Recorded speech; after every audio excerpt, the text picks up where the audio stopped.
Judgment Day. 5 teams stand undefeated. 5 teams sit atop the polls. 5 teams have hopes for the national title. 5 teams still have the dream. Today, all that will change. For Nebraska, their #1 rankings in jeopardy as they invade Missouri. #3 Penn State hosts 4th-ranked Michigan in the Big Ten game of the year. Tonight, #2 Florida State charges into 5th-ranked North Carolina. Today is Judgment Day. Winter gray clouds sagging with rain lie across Mount Nittany and over Happy Valley in the heart of Pennsylvania. They challenged Charles Woodson, and Woodson intercepted it. Omar and his friends stitching in for a profit as the faithful brave the elements to have a hoot and holler for the Lions. Venus, touchdown! Every seat sold at Beaver Stadium, but rain has softened the field, and handling the folate spheroid may be tricky. But bad weather or no, it's a big one in college football.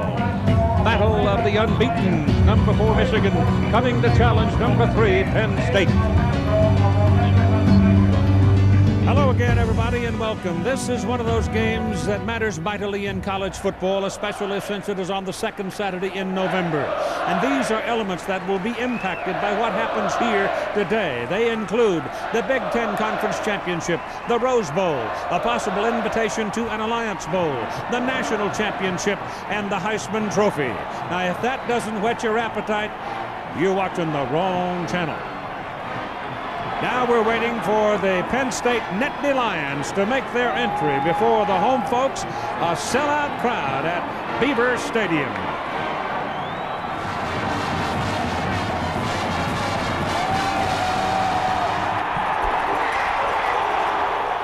It's Judgment Day on ABC. 1954, the last time the top 5 teams were unbeaten this late in the season. Our Judgment Day poll, we started last week. Over 150,000 votes have been cast. Who's #1? Most people feel, regardless of the Nebraska-Missouri outcome, that the winner of the Michigan-Penn State game should be #1. That number jumps to 70% if Nebraska loses. And don't forget, tonight on ESPN, 7:30 Eastern Time, Florida State against North Carolina, both unbeaten. Todd Blackledge, how do you see things? Well, first of all, in the Big 12, I think Missouri will come out today with great emotion early, but Nebraska, too many horses. The Huskers win easily. Neither Mike McQuarrie nor the Penn State defense has played particularly well the last couple weeks. I think both parties answered the bell today. Penn State plays their most complete game, wins a close one at home. And tonight in Chapel Hill, North Carolina knocks the king off the mountain in the ACC because the Heels are able to establish a better run-pass balance in a game of 2 great defenses. When the day's done, here's how I see the top 3. Nebraska holds on at #1, followed by Penn State and North Carolina, who close the gap. We'll keep you up to date all day long. It's Judgment Day. Let's get out to your game. Come here. Here we go. Tails. Tails and toss. Head to this. All right, Penn State won the toss. Referee David Whitvote indicating that the Michigan Wolverines will have the ball first. We turn now to Bob Greasy. And Bob, Michigan's offense this season has been a slow starter. Well, they have, but you don't win games in the first quarter. This game will be won in the 4th quarter. Michigan is a ball control team. They want to take the ball, get to the 4th quarter, and beat you then. I expect to see a lot more of Charles Woodson on offense this week. Last week he played 1/3 of the offensive plays. I think this week they're going to need him to play offense to make an impact. What do you think Jerry Sandusky does in the Penn State defense? I think he's going to blitz. I think he's going to try and stop the run with his run blitzes and stop the screen passes. And probably the other side will do the same thing. Well, on the other side, you got Curtis Enos. He is one of the outstanding backs in the country. Now, they played one ranked opponent this year. That was Ohio State. He rushed for 200 yards, but they play Michigan. They're the #1 ranked defense in the country. The thing I'm excited about, I think you're going to see a lot of balls thrown at Charles Woodson today. He hasn't been challenged all year, but today I think he will. So we've got all of the things in place as Lloyd Carr brings his ball club to town with a record of 25-8 as the head coach there in his 3rd year. And, of course, Joe Paterno's been here forever. And he's as close to a living legend as anybody I guess I have ever seen. And he still approaches a game like this with great gusto. So we're ready to play football at Beaver Stadium, State College, Pennsylvania. The ball is in the air by Travis Forney, And it is Anthony Thomas, the freshman running back for Michigan, popping out of the crowd and going all the way out to the 35-yard line. He was a step and a half from breaking something big. The Chile starting lineup now for the Michigan Wolverines offensive front. The left side, Hutchinson and Backus, redshirt freshmen, developing well. This entire group has been very good. The receivers, wideouts have not delivered for Michigan. The tight ends have 22 receptions. The backs, key here's Chris Floyd, prime blocking back, playing with a sore shoulder. Eventually, however, we believe that quarterback Brian Greasy, just like Penn State quarterback Mike McQuarrie, will have to step up and win it in the fourth quarter. Greasy on the roll, steps away from pressure, passes down the sideline, and it is incomplete, out of bounds. High Streets was not on the playing field. The defense for Penn State, the front, that's a group that just hunkers down and plays football. They're not big, but they fight you. The linebackers, Collins, Maurice Daniels is in for Brandon Short to start, and Nelson, they're heady and steady and solid. They have 98 solo tackles altogether. The DBs are not very big. Young David Macklin blocked 2 punts, remember, a year ago against Michigan. Greasy hands the ball inside, and a good effort by Chris Howard, number 8. He is a 216-pounder from River Ridge, Louisiana, and he picks up a first down on his first carry. Now we check in with our colleague Lynn Swan. Well, Keith, the weather here is going to play an important factor, but the ground crew here has done a phenomenal job of making sure this field is in great shape. It's rained every day except for Wednesday and Thursday, and that's important because Thursday they cut the grass, which means they won't have that slick surface. But you really have to plant to make sure you don't slip because we have constant rain, Keith. Still drizzling away as we come to the ball game. The temperature's in the 40s, and here's a play over the left side again for Chris Howard. And Howard's going to pick up 8 yards on that carry before David Macklin, the cornerback, can come up and get him. So the first 2 running plays for Michigan look pretty strong, Bob. And these are plays that Penn State have been working on all week. Michigan doesn't run a lot of plays, Keith. They run several plays, 3 or 4 or 5 different plays from a lot of different formations. That bodes well for Michigan if they get their running game going early. Anthony Thomas now steps in.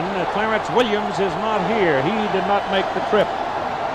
He has a hamstring pull, and it's Thomas with the ball. Thomas finds room over the left side, and he's in there for another Michigan first down as he reaches the Penn State 41-yard line. Chino Prater on the tackle. Thomas is a big guy. He's 6'2", 228, 29 pounds from Winfield, Louisiana. Just a freshman. Put it right at the 42 on the Penn State side of the field. First down for the Wolverines. Greasy back. His pass is pitched to the outside, and falling down is Anthony Thomas, and he had daylight. He had green grass in front of him, but he tripped and fell. Penn State defensively, Keith, they're not real big. Here's a look at total defense in the nation. They're 59th, and they're 45th against the run. They are smart, they are intelligent, they have a lot of character, and they play hard, they hustle everywhere, but they are not a dominant defense. Sandusky telling us that yesterday. And here's Charles Woodson into the ball game for the first time on offense. He is at the top of the picture in the slot. One of 2 wideouts up there. Woodson, the celebrated defender. The ball is slapped down at the line of scrimmage. Greasy was trying to throw the ball to him. Woodson immediately drew double coverage, and standing right in front of him and the ball was Jim Nelson. So it's obvious that if he's in the short zone, one of those outside backers is going to be in his face. And if you're keeping track, that's one offensive play for Woodson, and one time they tried to go to him. I'm sure that Jerry will keep that in his mind. So it is third down and 16, and Woodson now is going to be at the bottom of your picture, out of the shotgun. Greasy gets away from the pressure, gets his pass away. It's too high, and it's incomplete, intended for Woodson. There is a penalty flag. The penalty flag is thrown where Greasy was taken down by Brandon Short, who has come into the ball game. David Whitboat is the referee. Roughing the passer against Penn State. So that is a fortuitous call for the Michigan Wolverines. Joe was complaining yesterday when we had lunch with him about the silly penalties, and this is certainly one. This would have forced a punt. There is no question that that is a foul. I'm sure that every defensive team, Keith, wants to come out and get to the quarterback, intimidate him, hit him, knock him down. Right. I'm sure that was in both locker rooms before they came out. That was just a little bit late. Brandon Short, who had been injured and has come back, he did not play last week. In fact, I don't think he even made the trip over to Northwestern, and he might be just a tad rusty. He did practice this week, but as Bob said, it's an effort to get in and get to that quarterback early on. It's important. So the penalty makes it a first down at the 32-yard line. Opening possession of the ball game. No score. Shaw is the man in motion. It's Howard. And Howard is hit behind the line of scrimmage. This time it's Brandon Short. And he got his man and he rejoices in a penalty-free moment. Brandon Short was hurt in the Ohio State game 3 games ago. And he tried to get back in the following game, and he went to Sandusky on the sideline and says, "Coach, I can play. I can play." The 43 right in the middle of your screen, Sandusky said, "No, no, no." So he went to Joe Paterno. Paterno relented, let him in. He re-injured it. Now he's missed the last 2 ball games. And it's second down, 11. Gracie back to throw. Bryan puts it down the middle. The pass is caught by Jeremy Tooman, his tight end. And the tight ends of Michigan continue as the primary receivers. That'll be put on the 25-yard line and will be about 3 yards short of a first down. For Michigan, Keith, to be successful, as you well know, they have got to get their tight ends involved in the passing game. Tooman is an outstanding player. Take a look from behind the defense. Safety. Defensive backs are small. Tooman is 6'5". So it's 3rd and 3 for the Wolverines. They're throwing for it. Greasy hit, but gets the ball off. Thrown hard, caught at the 20, and caught for a first down again by Jeremy Tooman. And Bryan threw a bullet, but he stuffed it right in there, and big Jeremy hauled it in. Well, 2 nice plays here. One by Bryan to get away from the sacker and to keep it alive, and then Tooman, who was well covered. Take a look. 44 is Nelson, gets a free shot and misses, and then just a good coverage. And Macklin's all over it. Yeah, but he's just too small. He's 5'9". He's covering 6'5" Tooman. First down. So at 10:50 to go in the first quarter, it's first down. Michigan at the Penn State 20-yard line, and this is Chris Howard hammering into the middle. Chris coming off some cracked ribs. He moves the ball for 4 yards down to the 16. So the Wolverines trying to depart from what has been their norm, and that is falling behind in the first half. In 6 of the 8 games they've played, they have been behind in the first half. Michigan has done very well inside the 20-yard line. 87% of the time they have scored. This is a typical Michigan possession, too. It's the 11th play of the drive, so they just nickel and dime it down the field. That's Thomas, the big freshman running back, and he penetrates to about the 11-yard line. They've got to go to the 10, and I mean exactly on the 10 to get their first down. Let's see where they have marked his progress. They put him at the 12, and it'll be 2 yards on 3rd down. Very soft, light little cool rain. Ooh, my foot, it's cold. They're down in 2. Thomas didn't get it. Nelson and Matt Tornado came in and took his feet away. Big Jim Nelson was slammed in there and went low to get him. Take a look, this play is going to be right up the middle. It's just going to be right up the center.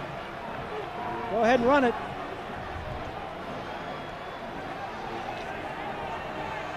Craig Baker is in for a field goal try. Baker, who is 12 out of 16, and this will be a 29-yarder. Brian Gracie will hold it and put it down just inside the 20. The kick is up, and the kick is good. So at 8 minutes and 52 seconds, Penn State survives the touchdown but yields the field goal, and the Wolverines take the lead. So the Michigan Wolverines use 6 minutes and 8 seconds, march it down for a 29-yard field goal to lead 3-0.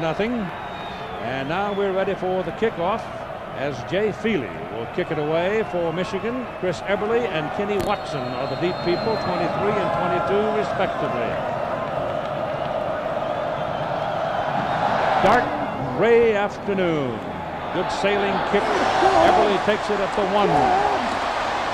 And back across the 20 to about the 24-25-yard line. The Chile starting lineup for the Penn State Nittany Lions. The offensive front, you might want to watch left tackle here, especially on the pass blocking. The strength for Penn State's offensive front would seem to be run blocking. The receivers, the tight ends, may be the most obvious today. They're good ones. They've had 2 catches in the last 2 games for Jurevicius, the big wideout. In the backfield, everybody knows about Curtis Enis, but this one eventually we think will hang with quarterback Mike McQuarrie, and he will have to make some good decisions, and it may be in the 4th quarter. But the big redhead brings him up now to the line of scrimmage, and here's your first play. Pressure coming, sacked. It is Glenn Steele, number 81, who fought his way through the traffic. A slow, developing play-action thing that was blown apart by the rush of Glenn Steele. What they were doing, Keith, it was a play-action pass, a fake reverse, which is what took so long. Take a look. They're going to fake it this way, and the reverse is going to be coming back the other direction. Yeah, Chaffee Fields. The Chaffee Fields. They're trying to go right at Woodson with Jurevicius, and they took too long to get there. He was covered anyway. So it is 2nd down and 20 on the play. And they go to the I formation. That's the 5th sack of the season for Glenn Steele, who has really been playing well. This ball is handed off, going to the left side and out to about the 20-yard line for Curtis Enis. The Michigan defense lines up this way. It's one of the best in the country, 5th in the nation against the rush. Steele, Rennis, and Williams really going at it now. The linebacker, sophomore Deanna Jones, has come like a rocket. Number 56, James Hall, could be a tormentor today for McQuarrie. The defensive secondary as good as any in the country. There are 15 interceptions among the 9 players who have played back there. So it's 3rd down and 16 now for Penn State as the Lions start in a bit of a hole. Scioli, number 5, tied in with the man in motion. And McQuarrie looking to pass. Pressure coming. Got him again. This time it is Joaquin Frizzell. And the Nittany Lions now will have to punt from deep in their own territory, and Michigan, if they handle the ball, should get good field position. We've got 2 of the classic uniforms in college football, and if you're wearing the one with the winged helmet on it, you're starting out pretty good. The offense moved it down for 3 points, and the defense, 2 plays, 2 sacks out of the 3 plays total. Pat Pigeon doing the punting, gets a good one away. It's a beauty, a high hanger coming down out of the clouds. The reception made by Charles Woodson. Woodson covered well, and Michigan comes out of it with the football at their own 45-yard line, a 47-yard punt.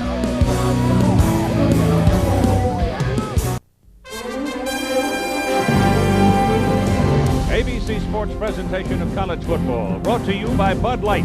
If you want great taste that won't fill you up and never let you down, make it a Bud Light. Ford and your Ford dealer. Have you driven a Ford lately? By Dr. Pepper and your local Dr. Pepper bottler. Dr. Pepper, this is the taste. And by Microsoft. Where do you want to go today?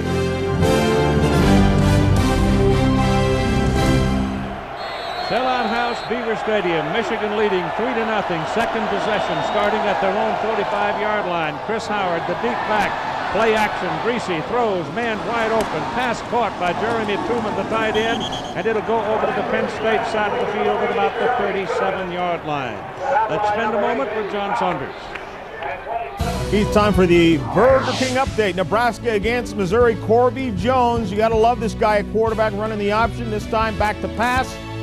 Runs out of a tackle, takes off 18 yards, almost gets it into the end zone, but close enough to set up Brock Olivo. Missouri on top of Nebraska. It's early. Keith, back to you. Thank you, John. Larry Smith, great season. First down, Wolverines. Ball handed to Chris Howard again. Slants over the right side, picks up a couple of 3 yards on that carry, and we're at 6:15 to go in the first quarter. Michigan certainly has the upper hand here. I thought that first down pass by Mike DeBoard was a big one. The Lions were blitzing, that is one of the staples. What's one of the plays that Michigan runs all the time? It's the counter, the bootleg, the tight end coming across, and that's what got this drive going on first down. Truman has caught 3 passes, 31 yards. Chris Howard, 5 carries, 24 yards. Greasy back to throw it. Looking around, takes off. Had a hole over the right side. Got away from one. Gets his first down as he's knocked out of bounds at about the 45-yard line by David Macklin. This kid's a quarterback, not a fullback. First down, Michigan. but everybody was covered. Good read by Brian. Looks downfield, and he just takes off. Yeah, there ain't no speed genes in that family that I've seen. Oh, just be nice. From the 26-yard Russell Shaw is the man in motion. This is Howard back in traffic. Good cut by Howard, and he is taken down at the 16-yard line, just inside the 17. Aaron Collins and Brandon Short, the 2 linebackers, got him. It's the offensive line of Michigan, Backus and Hutchinson, Adamy, Zeman, and Jansen that are opening the holes early in this ball game, Keith. Aaron Shea was in for a moment at the double tight end alignment, and now Campbell goes in, replacing him, number 88. They had a pretty good week. Each of them caught 3 passes last week in the absence of Truman.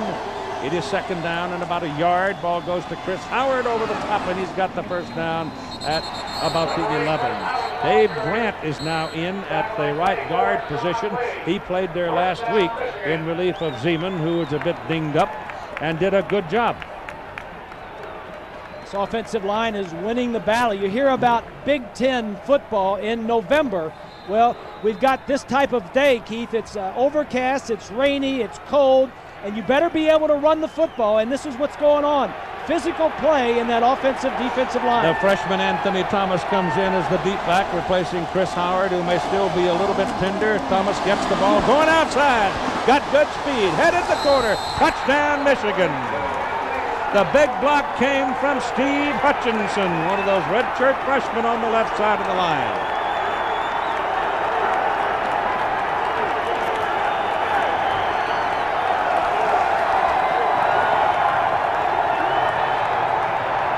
So the offensive line of Michigan, so far, the big story of this ballgame. No question about it, Keith. The offensive line taking it to him, and the play calling of Mike DeBoer mixing it up on first down. Craig Baker for the point.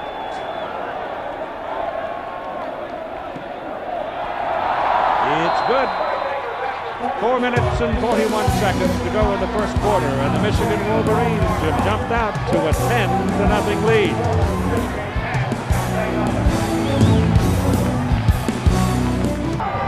A bit surprising, Michigan out to a 10-0 lead in the first quarter. They have started rather slowly in most of the games they played offensively, but not today. Maybe a carryover of how Penn State has been playing, Keith, the last couple of weeks. Could be. Their last 3 games, they've won by a total of 8 points. This is Chris Everly from a yard deep in the end zone. You can hear the whack and crack all the way out to here as he's taken down at the 21. Look at the touchdown, Keith. The guard right here, that's Hutchinson's going to get a nice block. And Shea, the tight end, is also going to get a nice block. Watch as both those guys pull. Right there, one block and another block, or at least a half a block on Macklin, allows Thomas for the score. Shea gets through. It's tough to bring that guy down, even though he's a freshman. He's a big kid, isn't he? 229 pounds. The ball is out at the, call it the 22-yard line, where it's a first down for Penn State. McQuarrie stands up, throws quickly. Not much there for Chaffee Fields. As Fields got the ball, he was decked immediately by Andre Weathers, number 30. Keith, the pressure is already on the Penn State offense. This defense is one of the best in the country. They lead the nation in fewest points allowed, and total defense and pass defense. Penn State opened the game with a flea flicker. It was going to be a reverse pass to Jurevicius. So they were wide open coming in. They were going to loosen things up. Now Joe says, let's get back, get some confidence for our offense.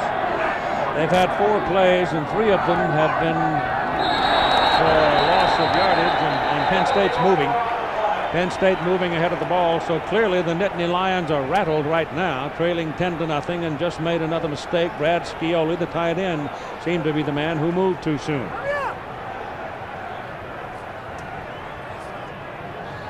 So the false start flags him. Next Saturday, live at 3:30 Eastern, America's biggest road show will be rolling right along. You've got North Carolina, Clemson, Washington, UCLA, Colorado, Kansas State, and we'll have a Big Ten matchup, which we hope we can tell you about before we leave. So check your local listing. Is the band playing America's biggest road show? Yes, they are, and we appreciate the Big Blue Band helping us out with some music. And this is Curtis Enos with his first big run of the day. The big guy from Ohio, pounding along, gets it out across the 25-yard line. Curtis Enos is going to have to be a force to be dealt with. Blick, number 78, the big offensive tackle, is going to get out in front of him. But Enos is big and powerful, but yet he's shifty. Right there, the defensive back, I believe it was Hendricks, came up and didn't make the tackle. Just powerful legs. You can't arm tackle this guy, boy. You got to wrap him. He is a powerful man. McQuarrie back. Has some time now looking around, can't find. Takes off, he runs better than you might think. But he pays a bit of a price there as he is slammed to the ground at the 30-yard line by Ian Gold. That just shakes me when I see those quarterbacks downfield lowering their head. Mike, get down, get as much as you can, and then get down. I think I had an interesting phone call last night. I'll tell you about it in a minute. Well, Mike's 222 pounds, so he's not a gimme at 6'4". Has to do with Mike McQuarrie. Pat Pigeon is in for his second punt. First one was a dandy, 47 yards, 2:20 to go first quarter. Waiting for it is Charles Woodson. High hanging kick. If he gets him up there all day long, they won't be able to retain it. Fumbled. But Woodson gets to it quickly. However, he's inside his own 20-yard line when he gets possession. So the kicking game for Penn State looks pretty good. That's a 50-yarder. If there is a plus on the kicking side, it definitely has a blue shirt on. That one got up in the clouds and got wet. Very high. Woodson has done this all year. I've never seen him drop one. This may be the first one he drops, and he's fortunate to get it back with two Lions there fighting for it. Now the crowd starts to come alive a little bit. They were pretty quiet there for a while. 2 minutes to go in the first quarter. From the 19-yard line for Michigan, Greasy hands the ball to Chris Howard, and he's out across the 20.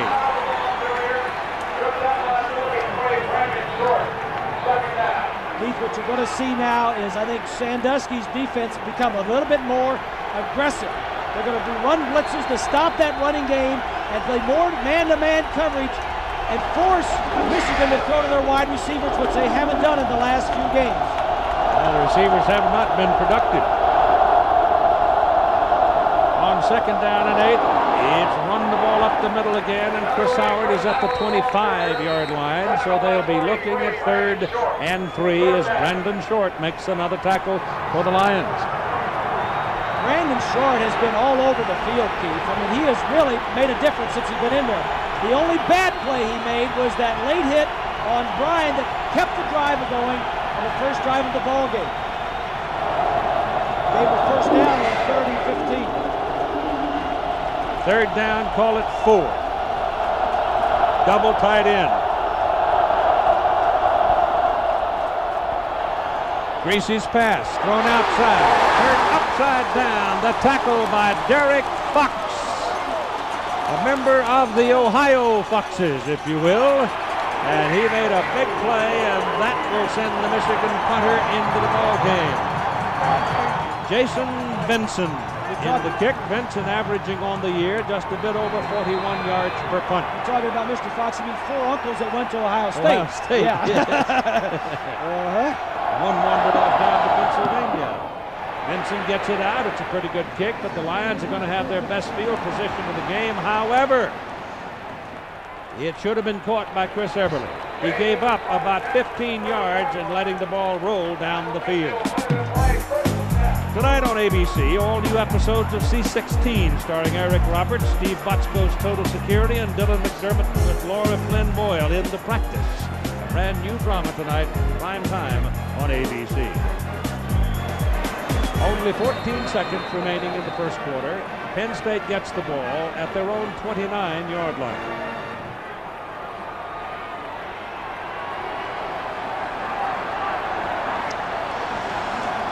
One big run so far by Curtis Enos in the game. McQuarrie back. Thereafter, his pass is away. The pass is incomplete. Sam Sword, number 92, defending on Concho Brown, the tight end. Sword has the tight end on coverage. The middle linebacker. That's just a nice play. First down passing again. Franny Ganner, the offensive coordinator, trying to get something going against this Michigan defense. 8 seconds. This should be the last play of the quarter. Second down and 10. Brown moves over. 5-man front for the Wolverine defense on this play. McQuarrie gets his pass off and is completed to Bob Stevenson. And Stevenson dealt it out of bounds with a first down. He is in at fullback, number 80. He's a tight end who moved over. Remember, they are without their first two fullbacks, Jason Sload and Aaron Harris. They may be without Stevenson. It's Taylor and Stevenson on the sideline, and I haven't seen either one of them move yet. Watch this collision. Wow. Woo. That's powerful. That is Penn State's first down, and they may have paid a big price. You got a timeout for the injured player. We played a quarter. Michigan leads it 10-0.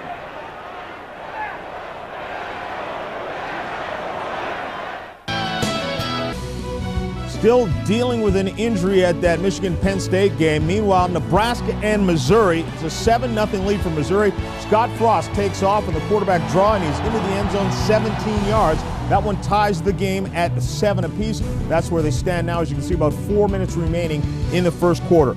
Elsewhere, Wisconsin holds on for the win against Iowa. 8-2 now Wisconsin is. 13-10 is the final there. As Eddie Faulkner, replacing Ron Dane, had 119 yards rushing and a touchdown. Right now, let's take it back to Keith Jackson. All right, John, thanks very much. Dadrian Taylor and Bob Stevenson both are up and walking off, but they knocked each other out on that collision. There's no question about it. I mean, it was a horrendous lick. It's a big-time game, Keith, big-time programs, and that was a big-time hit. But it's first down for Penn State now as they cross to the 48-yard line. They, for the first time, moved up close to midfield, and this mistake by Rob Rennis in the center of the Michigan defense is going to put Penn State over on the Michigan side of the field for the first time as we start play in the second quarter. But Dadrian Taylor and Bob Stevenson are both up and about and are on their respective sidelines. There's Taylor. He was the defensive back that, here it is here. Taylor coming from the right side. It's not a cheap shot. It's not helmet to helmet. It's a shoulder into his other shoulder, and it was just Stevenson was out, and so was Taylor. So it's 1st and 5 now for Penn State as Curtis Enos slams over the right side and is close to a first down before Jones and Sword bring him down. Well, Keith, Bob Stevenson came over to the bench. They had to help him to the bench. They were standing around him, a lot of medical staff, and they were all laughing. And apparently he was talking, saying a couple of funny things. His dad came out of the stands, is just now walking back up in the stands, so he seems to be assured his son is okay. He's standing up, he's walking around talking to people. Their trainers do not give us information, so we can't tell you specifically what his injury was, Keith. Got his bell rung. He just looked like he got his bell rung, maybe even got knocked out. Yep, looked like he was knocked out. This is a try for the first down by the fullback Anthony Cleary, a 251-pounder, and Anthony's got the first down for the Nittany Lions.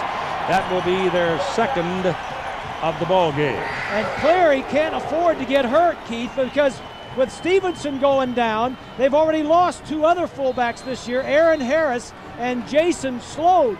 So he is the fourth of four fullbacks that started out at that position this year, and he is one heck of a blocker. 41-yard line of Michigan now, and a first down for the Nittany Lions with Enos the deep man. And Enos has the ball in the traffic. Hit and taken down by number 93, Sam Sword. So as Curtis tried to pull his spin into the middle, Sword was waiting for him. Here's a look at the first quarter numbers. It was all Michigan. 8 first downs to only 1 for Penn State, 21-8 in the number of plays. And time of possession, Michigan is second in the Big Ten in that category. That's the way they play offense. It's called a 2-yard loss on the play. Make it 2nd down and 12 as the ball comes back to the 43-yard line. Enos in traffic, gets back a yard. It's going to be like 3rd down and 11.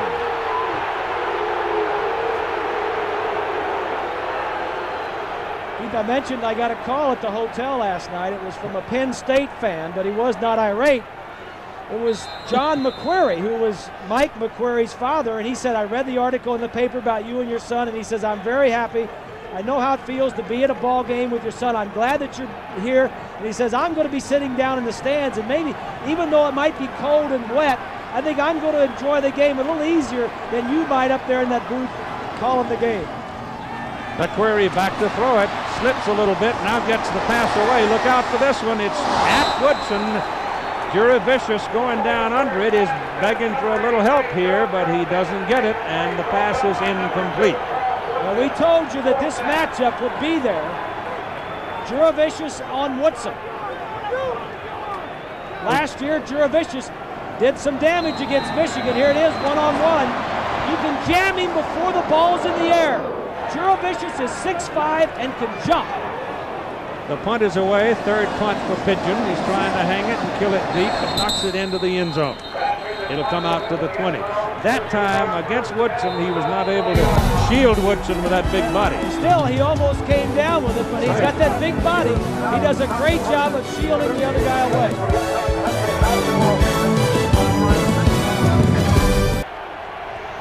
Defensively for Penn State, Karpakis, number 37, is in there. He's been a load this year. He's been playing very well. First down for Michigan from their own 20-yard line. Greasy, play action, rolls out, pulls it down, gets some help from Shea, the tight end, cuts it back onto the field. Still going, and finally brought down by Cito Prater. And the last time Brian Greasy ran that far, his dad was chasing him with a stick. Get the oxygen. I tell you, I gave that kid something right here. I used to run this way in the old days. Nobody believes that he's going to run it. They all think he's going to throw it. They're laying back. They can't believe that he ran it. And it's 1st down Michigan at the Penn State 40-yard line. That's the longest one of the year for Brian Greasy. Give it to somebody else here, Chris Howard, and Howard trips a bit, actually tripped over Aaron Shea as he went up the middle of the Michigan offensive front is handling the Penn State defensive front better than Ohio State was able to do it when the Buckeyes was here. And if you remember, Ohio State jumped out to a 10-0 lead in that ball game, too, just as Michigan has in this one. And the Lions have a couple backups. You mentioned Karpakis, Ransom 77 is in there, one defensive tackle. Ball is on the 37-yard line. We're at 2nd down and 7 now. Greasy back to throw, down the middle, wide open. It's Woodson, touchdown, Michigan. Charles Woodson in the slot. Broke free in the middle. There was nobody around him. Broken coverage by Penn State. 37-yard touchdown. Jerry Sandusky cannot believe it. Says if anything, when Woodson comes into the game, we should have 2 guys there. We had nobody covering, and Greasy found it. So that'll send a bit of a quieting mood through this huge crowd at Beaver Stadium. Craig Baker for the extra point. It is good. And at 11:07 to play in the first half, they go 3 plays, 80 yards, and Michigan leads Penn State by a score of 17-0.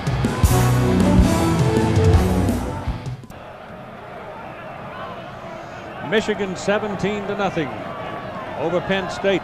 Startling? Yes. Jay Feely will kick it off. Eberle waiting with Kenny Watson for Penn State to receive it.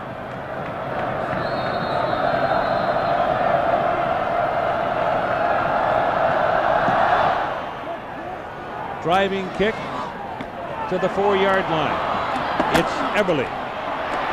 Breaks out of the pack and is knocked out of bounds up around the 34-yard line, and a penalty flag is thrown up around the 39. Here's Woodson here. He's going to go straight down. Fox is the man that misses the jam on him.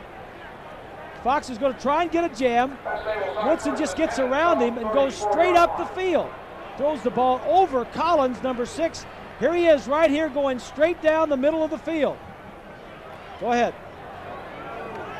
Throws it over Collins, right down the middle of the field. A missed assignment. Somebody needed to be in the middle of the field. Either Fox, number 4, was responsible man-to-man, or the safety on that other side should have been in the middle of the field. And on the kickoff, Penn State is flagged after the run by Eberle, during the run by Eberle, for holding. And so the good run, which would have given them the ball up around the 35-yard line, negated by a 10-yard penalty, puts them back at the 24. Keith, Penn State offensively needs to settle down and get some momentum going. They have not done anything. Their last possession was 7 plays. They moved it a little bit, but they need some confidence against this Michigan defense. Jurevicius goes in motion. Hand the ball to Enos. Enos is stacked up in the middle of the line. Hendricks, number 41, coming up out of the secondary to help on the play, but the big guy down at the bottom is Rob Rennis, the middle guard, or nose tackle. Today is Judgment Day in college football. Tell us what you think. Which team's number 1 on the polls? You can vote now. America Online, keyword ABC Sports, or on the internet at ESPN.com, and stay tuned for the poll results. Put the ball just over the 25-yard line. Make it 2nd down and 9. McQuarrie throws, and it is off the hands of Anthony Cleary, the fullback, trying to break to the sideline. Penn State uses that play. They've used that play as long as I can remember. And that time it was a little bit off the target, and Cleary couldn't Somebody reel it in. needs to make a play, Keith. Cleary catches that ball. Franny Ganner, the offensive coordinator, saying yesterday that Michigan defensively, the defensive line, Williams, 91, and Steele, and Arenas and Hall, can dominate the offensive line by themselves. They don't have to blitz all that much. Chaffee Fields is in now, and he's the man that some people thought might have some success against the Michigan secondary. McQuarrie back, gets away from the pressure and lets it go downfield for Chaffee Fields, and it is incomplete. He was running right at Woodson, and it'll be 4th down for Penn State. So Keith, then I thought he threw the ball downfield when Mike had a guy running a square in that he could have picked the 1st down up on. But instead he goes deep to Fields, who is the fastest guy on the team. If you're going to complete that one, you got to throw it more across field, let him run under it. Pat Pigeon's 4th punt now in the first half, 47, 48, and 43. He's done a good job. He didn't get a whole lot of this one, however. And it's going to kick sideways and roll toward the sidelines, and Michigan's going to have very good field position. 1st down at about their own 43, only a 32-yard kick. Keith, I want to finish up on the story about the collision between Anderson and Taylor. Dadrian Taylor, number 28, was taken off the field to have x-rays done. Now, he was fine. The doctors and the trainers indicated that they felt he was okay. Matter of fact, he saw the Woodson touchdown, and he was cheering for him as he went out the tunnel. But they're taking him over as a precautionary measure. So if he's got families watching him, he's okay. They're just taking every precaution, and he's getting x-rays, Keith. Thank you, Swanee. Good to know. I'm sure Mom feels a lot better about it. On the 43, 1st down for the Wolverines. Here coming around, it's Woodson on a reverse, but now there's a lot of blue shirts after him, and they're going to get him.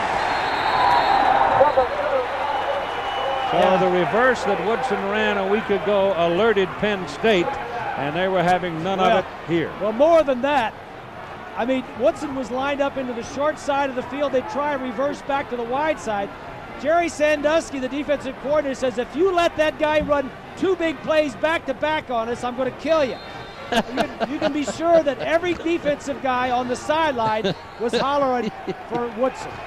And don't you doubt for a minute that fella, that mild-looking gentleman right there, he can light your fire. He's fine. He really is.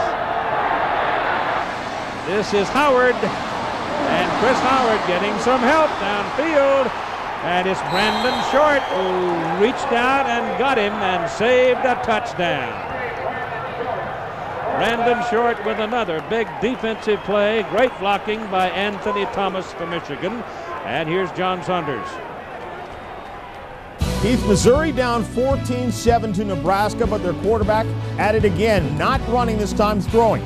Corby Jones, 18 yards to Torrey Coleman. It's a touchdown, and they tie the game at 14 apiece. Meanwhile, Oregon is beating Washington in the Pac-10. Keith, back to you. I'm not surprised at that. Oregon has always been pesky for Washington.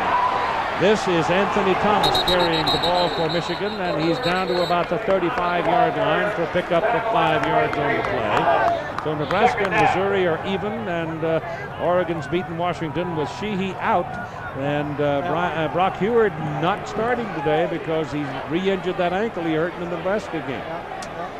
So the Huskies have their hands full. You got to win with your backups. You're not always going to have your first-team players in there. And Washington's going to the Rose Bowl in Pasadena next Saturday against UCLA, which is off this week.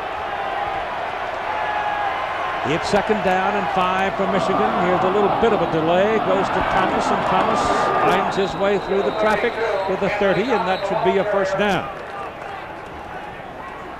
Keith, although Charles Woodson isn't on offense right now, I think one of the reasons why they can use him so much at this point in the ball game is the fact that in the entire first quarter, Michigan's defense was only on the field for 8 plays, Keith, only 8 plays. That means that Michigan's offense is controlling the football. They move it down the field. You know, they come into this ball game having driven the ball over 90 yards 5 times prior to this ball game.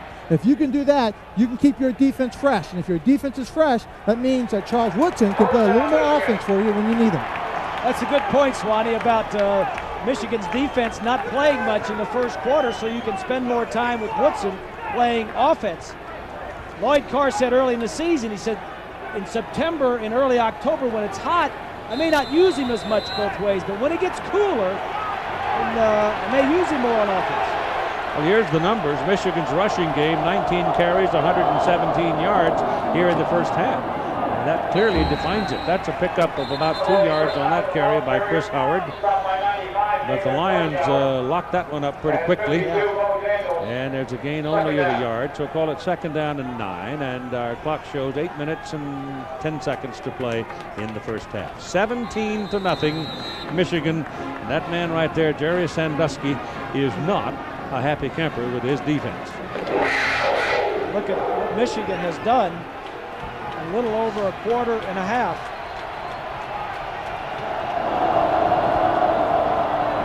Rishi back throws, and it is caught.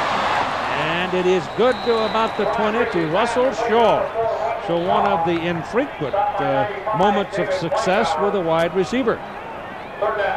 And Shaw's short of his first down, but not by much. Receiver here, Shaw is going to get it. He's going to come right in here. Now run it, and I'll show you something. Now stop it right, run it a little bit further and stop it right there. Look, Michigan screens so much. Look at all the Lions out there ready to play the screen. That's because they throw so many screens that Sandusky's got him looking for the screen. He threw the ball downfield. 3rd and 1, long one. It's Chris Howard, brought down by Aaron Collins, and he's got a first down at the Penn State 19-yard line. Howard leads this Wolverine team, Keith, in receptions and in rushing. Came in with 24 catches on the year. He's a tough runner. Let's go offense! A lot of steam coming up in those guys as they hunker down. It's cold. Reese still got it on a rollout. Pulls it down, and tiptoes out of bounds down around the 15-yard line. Aaron Collins is over there, and Brian didn't want any part of him. Second down. No, I don't blame him. Collins is an academic All-American. And that's right. Brian and Aaron Collins both have won those $18,000 foundation scholarships. Yeah, he called me last week. He says, I saved you 18 grand. He says, I got a postgraduate scholarship from the football foundation. That's terrific. Aaron Collins got one. Collins is a good player. Making his 33rd start for the Lions here today. Second down and long 5, call it 6. Pass to the sidelines. Pass is caught by Anthony Thomas out of the backfield. And they're going to put him out of bounds at the 8-yard line. And that will be 1st and goal, Michigan. Keith, I just want to put a little exclamation mark behind Aaron Collins and that scholarship. You know, he's one of 19 children, and he's got that scholarship. Everybody in his family, except for one of the kids, has earned a scholarship to college. And the reason why the one hasn't earned a scholarship, well, he's not ready for college yet, Keith. He hadn't had one yet, right, Lynn? I mean, they got another he in that group? Wow. Oh, yes, my gosh, is he a linebacker, too? Chris Howard. From 1st and goal at the 8, and he's going to stop right about the line of scrimmage, and it's Aaron Collins, number 6, along with Matt Fornattle, who makes the hit. Number 6, Aaron Collins, has been around. He's a 5th-year senior. He's one of the leaders on this ball club. Good play defensively. They need somebody to step up and make a play here to stop, at least force Michigan to try a field goal. Second down and goal from the 8-yard line. Thomas joins Howard in the backfield now. Different kind of a formation. Greasy throws, and it is touchdown. Jeremy Truman. So the big tight end reels it in at the goal line and tumbles down in hallelujah land. The Michigan offense, Keith, has just been methodical, and they've just taken the ball down and scored and made the plays when they've had to make them. Joe Shuck, his coach, he's steaming. The extra point try is good. So it's Michigan 24, Penn State nothing, with 6 minutes and 10 seconds to play in the first half.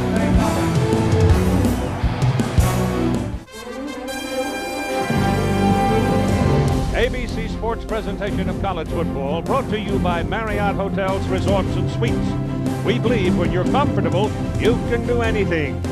By Chevrolet Trucks, the most dependable, longest-lasting trucks on the road. By Velo from Philip Magdabox, the power of a computer in the palm of your hand. And Chili's Grill and Bar, home of the Big Mouth Burgers.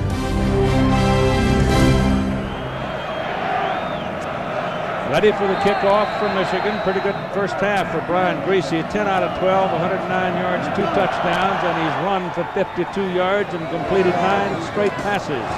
Kick is short, 9-yard line. Chris Eberle coming up the middle of the field to the 26-yard line. Let's go back to the touchdown. Penn State was in a blitz. These 2 linebackers are going to come. 2 minutes here, he's going to come. He's matched up on a small defensive back. That's Macklin. Macklin is 5'9". Watch Tubin get into the end zone. Now he just shields him. He's covered, but he's 6'5" against the defensive back who's 5'9". Greasy sees it. The offensive line gives him time to throw. And it's another good drive for the Wolverines. And a severe case of shock right now grips the stadium. Here's Jurevicius getting loose in the short zone out around the 32-yard line, making the catch and to move the football. So here is McQuarrie, who his own offensive coordinator said got a little deep happy early in the season and started to spread it around last week.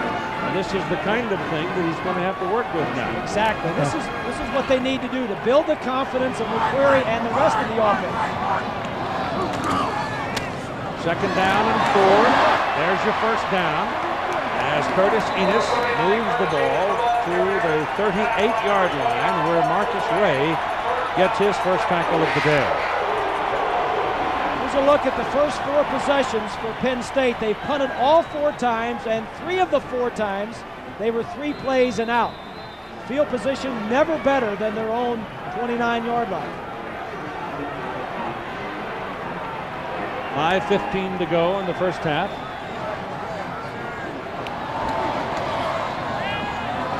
McQuarrie sacked.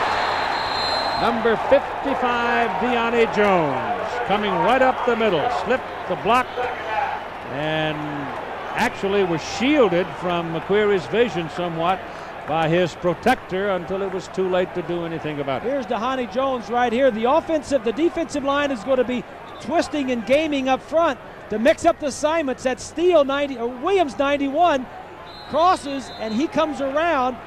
It just mixes them up a little bit. Jim Herman, the defensive coordinator on the sideline, doing a great job. Lloyd Carr said he's going to be one of the best defensive coordinators ever at Michigan. James Hall was another Michigan man. There's contact along the line of scrimmage. Let's see if the Wolverines trying to anticipate on McQuarrie's cadence or if somebody moved. Steele and Williams were the 2 men who made the contact for the Wolverines. Offsides against Michigan. So that's 5 yards of that 20, and it'll be 2nd down and 15. Tomorrow at 1 Eastern, noon Central, and 3 Pacific, the Thrifty Car Rental Skate America's Olympic hopefuls, including the '97 World Champion Tara Lipinski, will be featured. That's tomorrow here on ABC. McQuarrie trying to set up a screen for Enos, and Curtis did not catch the ball. So it's just been a miserable first half for the Nittany Lions. What Mike needs to do, McQuarrie, is just get some things going. And Joe knows it. He's a quarterback, an old quarterback from Brown University. Just make some first downs. Try and get some points on the scoreboard. Here's a look at McQuarrie. He's been knocked down. He's been hit. He's been sacked. And that's what Michigan wanted to do. Get in McQuarrie's face. 3rd and 15. From the 35. McQuarrie got away from 1 behind the line of scrimmage, gets away from Jones, and now gets rid of the ball, and it is incomplete. Almost caught by Scioli downfield, tight end. Joe Nastasi was right behind him. Joe took a shot at it, and neither could get it. And so they'll have to punt again. Michigan gets good pressure on McQuarrie. Mike does the play-action pass and does a nice job of moving around here. Just couldn't find anybody. Russell Shaw is the deep man for Michigan, comes over and calls fair catch, and there's a penalty flag. Penn State is asking the call be made against Michigan, and let's see what it is. I think that's going to be too close to the receiver, Keith. It seems like all of the would have seemed the thing, yeah. All of the breaks are going Michigan's way here in the first half. Yep, it's against Penn State. Askari Adams came over and said something about being pushed in the back. And that's what Joe was saying. He pushed him into it. But the man wearing the striped shirt didn't see it that way.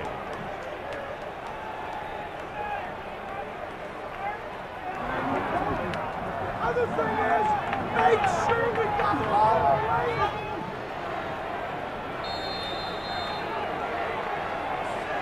Wide Michigan ball out on the 32-yard line. Here's Floyd. Chris Floyd coming out of the backfield for the first time. He had brought a very sore shoulder to practice this week and didn't get a lot of work. Gets his first carry in this ball game and made something out of it. Got about 9 yards. You're right, Keith. He's a fullback. He doesn't carry the ball much. He catches it a little bit, but Brian Greasy calls him the most valuable player on offense for the things that he does, blocking for those backs, protecting the quarterback and knowing who to pick up, and then catching some passes out of the backfield.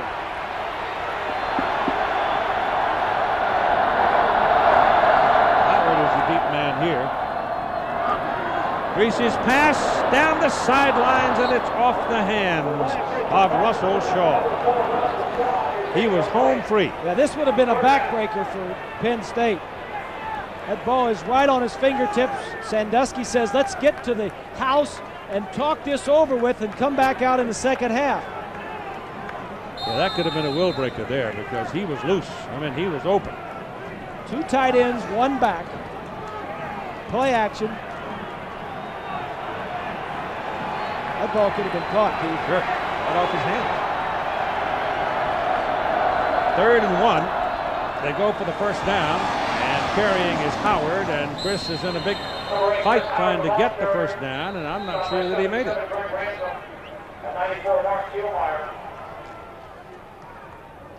Ball is put down right on the 38, and that's close enough for the change. Now, if that marker across the field is in the proper position, he's going to be the length of the football at least short of the first down. Now, with 3 minutes and 4 seconds to play in the first half, leading 24-0, you might sit there and ponder, will they go for it? Well, they don't have to. They got it. He just took that decision away from him. Yep. Don't underestimate Lloyd Carr. I mean, I know he plays a conservative brand of football, but I heard him the other day in a game say, well, now it's time to go for it. Yeah. Look at this, Keith. 242 total yards to Penn State's 29. Greasy back. Passes away. Howard's got it. Got help. Broke 1 tackle, and he's going to be good for another first down on the Penn State side of the field near the 46-yard line. Clock stops at 2:43 to go in the first half. Bob, Keith, you're talking about Lloyd Carr and taking more chances. I think what really allows him to take chances is when you're 2nd and 1. You win big on first down, when you only have 1 yard to pick up for a first down. Heck, go deep every time. They did too, Lenny, when that throw to Shaw. I know you guys like that, huh? Oh, we love it. This is Floyd. Fresh legs in the ball game and a big body to go with it, and he hammers his way down inside the 40 with blocking help from big old John Jensen, number 77. That offensive line, Keith, we've been singing their praises. They're doing an outstanding job all day long. Backus 79 and Hutchinson, Adamy. Here's a look at the offensive line. Adamy is 68, the center, doesn't get through, but Hutchinson 76. He doesn't get around, but the man on the end of the line, Backus, got a good block. Put it on the 39-yard line where it is 2nd down and a short 4. And Thomas can't go anywhere. Anthony Thomas is hit behind the line of scrimmage by that fellow right there, Brandon Short, number 43. I'll tell you what, Brandon Short has played one heck of a ball game. Number 43 was a defensive end last year, playing out of position. He was a high school linebacker, came to Penn State. They needed him at defensive end. He played there, and now with the graduation of Flaherty, the middle linebacker, he's back to middle linebacker, doing a great job. It is 3rd down and a full 4 yards.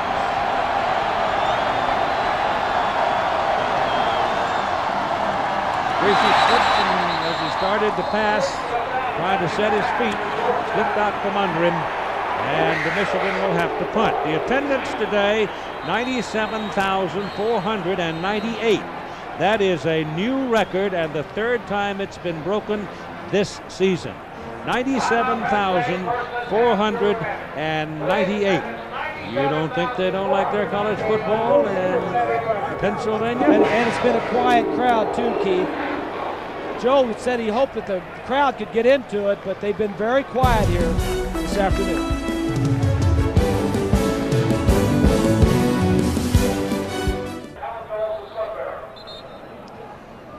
Benson is in to punt for Michigan now. Jason will hit it from around the 43-yard line, and the deep man for Penn State is Chris Everly. High, very high. That's a good kick. Forces the fair catch down around the 15-yard line. This week's Marriott Moment features the work of another great Michigan defense. 1993, they welcomed Penn State to the Big Ten with an old-fashioned goal line stand into the 3rd quarter. 1st and goal at the Michigan 1. 2 sneaks by Collins. 2 slams by Carter. Nothing. And the Wolverines hold on for a 21-13 win in the first meeting between these two fabled universities. Penn State to the attack now. McQuarrie getting some pressure, gets the pass away just before he's decked by Josh Williams down around the goal line. Williams, number 91, a sophomore from Houston, Texas. Keith, I think that the story of the first half is the offensive and defensive line for Michigan. They are controlling the line of scrimmage. Williams and Steele and Renus and Hall on that defensive line and that offensive front for Michigan. A day for my troops, the Big Uglies. The Big Uglies, boss. You got it. Juravicius has 1 catch for 7 yards, 27 yards rushing for Enos. Curtis with the ball. Enos, with those powerful legs pumping, is out to the 23, picking up 8 yards on the carry. Tommy Hendricks. Marcus Ray on the tackle. Inside trying for the first down and didn't get it. They don't get it. They gave it to Anthony Cleary, the big fullback, 251-pounder, and he's going to be a half a yard short of his first down. I don't know about that call, Keith. But giving the ball to Cleary, he's your blocker. I know it's you can't give it to Enos all the time, but I'd take my chances giving it to Enos with Cleary behind him. Cleary in front of him, excuse me. It's 4th and 1. It's a short one, but it's 4th down.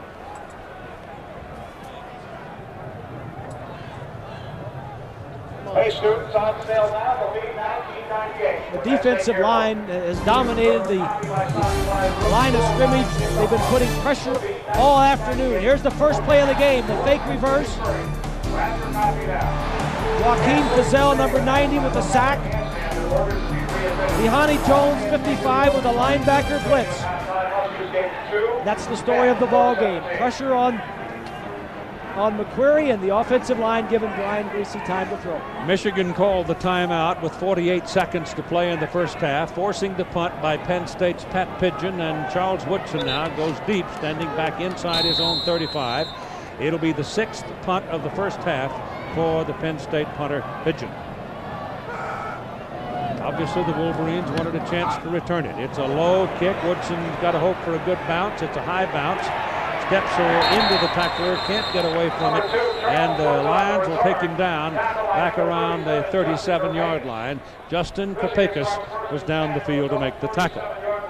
So a 40-yard punt and no return on that play. You've got 41 seconds remaining. Michigan with 2 timeouts remaining before halftime.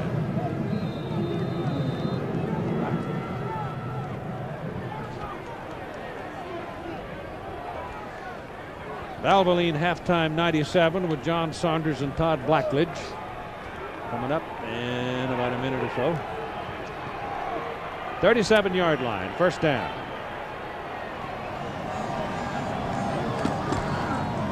This is Chris Howard running the ball. I'm sure what both sides, Keith, want to do here is just get to the house, talk this thing over. For Michigan, the word is, hey, we got another half to play. We might be up. Let's go out and win the second half. And for Joe Paterno in Penn State, he's going to tell him, hey, we can come back and win this game. The defense has got to shut them out. The offense come out and make some plays.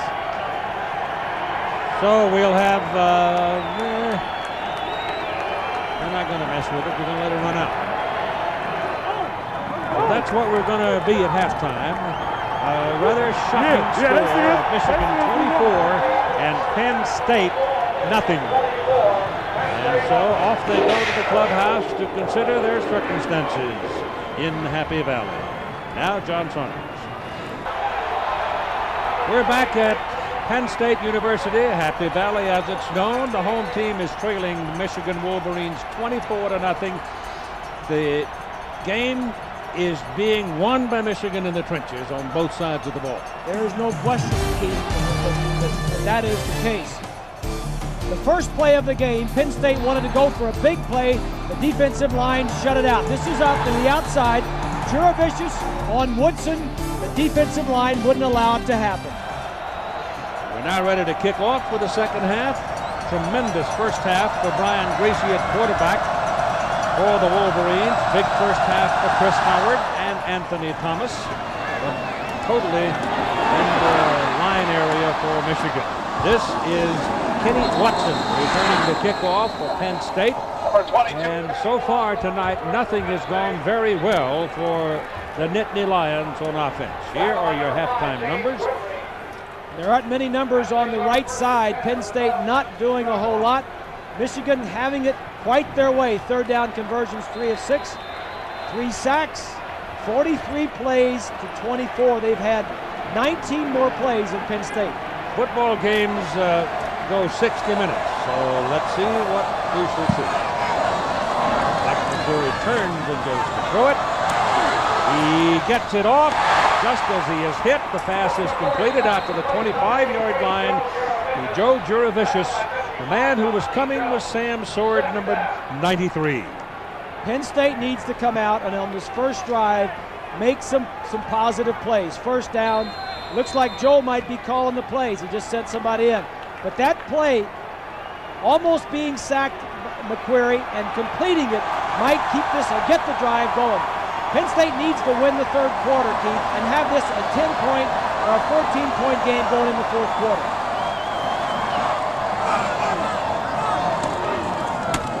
Enos, big hole left side. First down.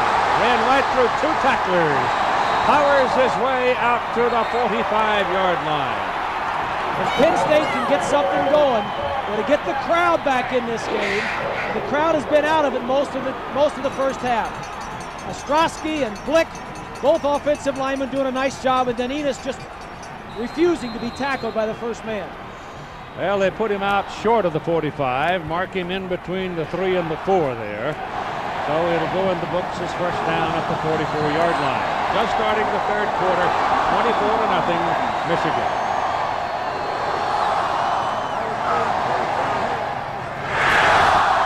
Enos hit behind the line of scrimmage. The ball comes out. Joaquin Feazell hit him, and the ball came out. But it stays in the possession of Penn State. If you're interested in history, this is the largest halftime deficit Penn State has ever had since Joe Paterno became the coach almost 3 decades ago. The previous biggest was 21 points against Alabama in '81 and against Pittsburgh in '84. Joe's not happy with the offensive line on that play. We're talking to the offensive line coach. Paterno's calling the plays on this drive.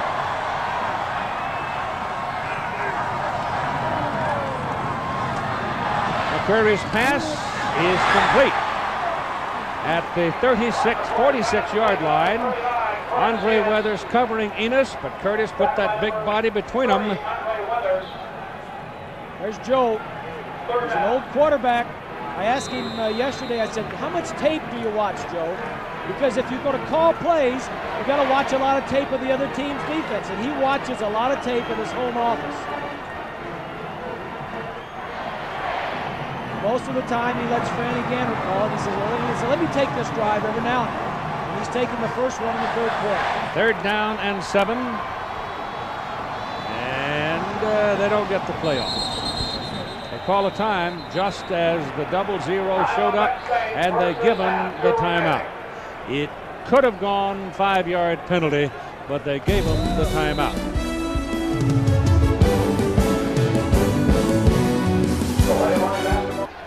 There are a lot of reasons to admire Joe Paterno of Penn State, but at halftime I admired his frankness when I asked him about his team.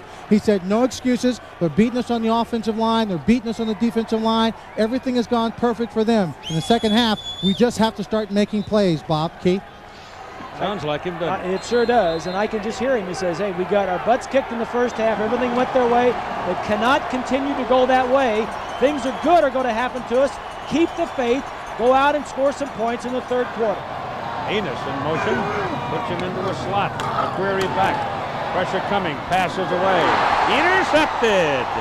Marcus Ray picked it off. So they're looking down the middle for Juravicius, and Marcus Ray steps in front of it, and Michigan gets the football. Its first possession of the second half will come at its own 48-yard line. Let's take a look at the interception. He's trying to get it in here. The man, an interception's right here, but let me show you something. When he gets up there, let's stop it right here. Look at the receiver over here. He's wide open. The defensive back fell down. If he would have thrown it to the other side, he would have had a touchdown. Scioli was all alone. All alone down the middle. This is a fake to Howard. Greasy rolls out and lets it go downfield for Woodson, and it's overthrown. Pretty good coverage, actually, on him that time. Sean Lee and Jason Collins had gone down the field with him. It was good coverage, Keith, and a nice call. Got a turnover, go for something big. Charles Woodson in the first half sneaks in, goes in for the touchdown. Coverage, Juravicius jumps, and so does Woodson. A nice play knocks it away. And it's 2nd down and 10 for the Wolverines at their own 48-yard line. Greasy gives the ball to Howard, running up the middle. Howard is collared by Aaron Collins, and Collins takes him down after a 4-yard gain. Temperatures right around 40 degrees, maybe 38 now, and the rain has left us alone for a time, and the field actually has held up very well. That is Marcus Ray's 5th interception of the season, and the team's 19th. So that tells you something about this defensive front. They're tough. Greasy back, gets the pass off. Pass is caught by Chris Howard, and he's running for the marker and appears to have it. And that's a big play for Chris Howard. Brian got him the ball, but it was short of the first down, and he refused to be tackled and drugged the defender and picked up a first down where if he hadn't have gotten it, they were punting the ball away. We'll put it at the Penn State 41. 11 and a half minutes to play in the 3rd quarter. 24-0 Michigan. Yes, if you're sitting down, 24-0. We just turned the television set on. Anthony Thomas trying to fight for yardage over the left side and didn't quite get back to the line of scrimmage. Chris Howard and Anthony Thomas were both lined up in the backfield that time. Thomas had a pretty good half, but nobody had a half for Michigan like the two lines, and from the skill position perspective, Brian Greasy had an enormous first half. It was very impressive. Brian had the leadership, moving the ball around, took care of it. Michigan scored on 4 of their 6 possessions in the first half. Campbell, the tight end, steps back, and you get some movement along the front. There might have been Zeman wiggling a little bit. And as a result, it could be a 5-yard penalty against the Wolverines. This is the kind of little ticky-tack penalty stuff that Lloyd Carr just goes berserk over, and they have made so many over this season. They're last in the Big Ten, or they're the most penalized. Here's a look at the quarterbacks. Brian, 12 of 16, 2 touchdowns. Mike not doing quite as well, just through the interception to start the second half. On 2nd down and 15, Howard finds a little daylight over the right side, runs it inside the 40 down to the 39-yard line. Brandon Short, one more tackle. Brandon Short has had the week off. He had a sprained ankle. We mentioned it in the first half 3 weeks ago against Ohio State, and has been all over the field. Led the team in tackles in the first half and has been everywhere. Woodson is back.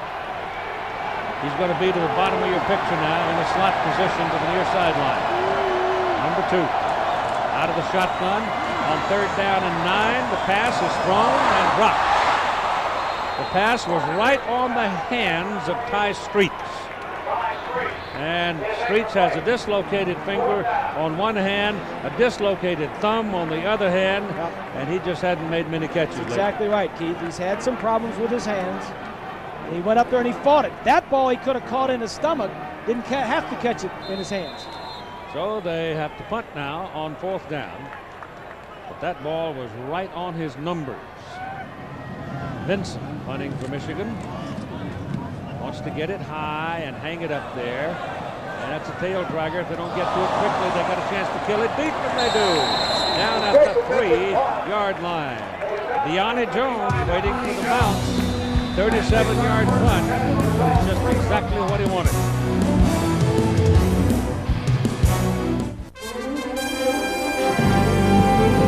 ABC Sports presentation of college football brought to you by Genuine Chevrolet, the cars more Americans trust. By Burger King, where you can get your burger's worth. By Valvoline, the #1 choice of America's top mechanics. People who know use Valvoline. And Circuit City, answers in every department, low prices all over the store.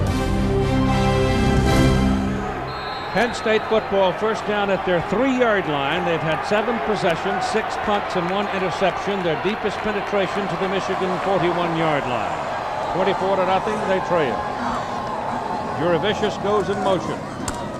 Give the ball to Enos. He's tripped up at right about the goal line. Number 58, Rob Rennis, the nose tackle, got a piece of him, but Curtis Enos is so strong that he didn't really get down on the ground until he had gotten almost to the 7-yard line. If you're a Nittany Lion fan, Keith, you don't want to hear this graphic.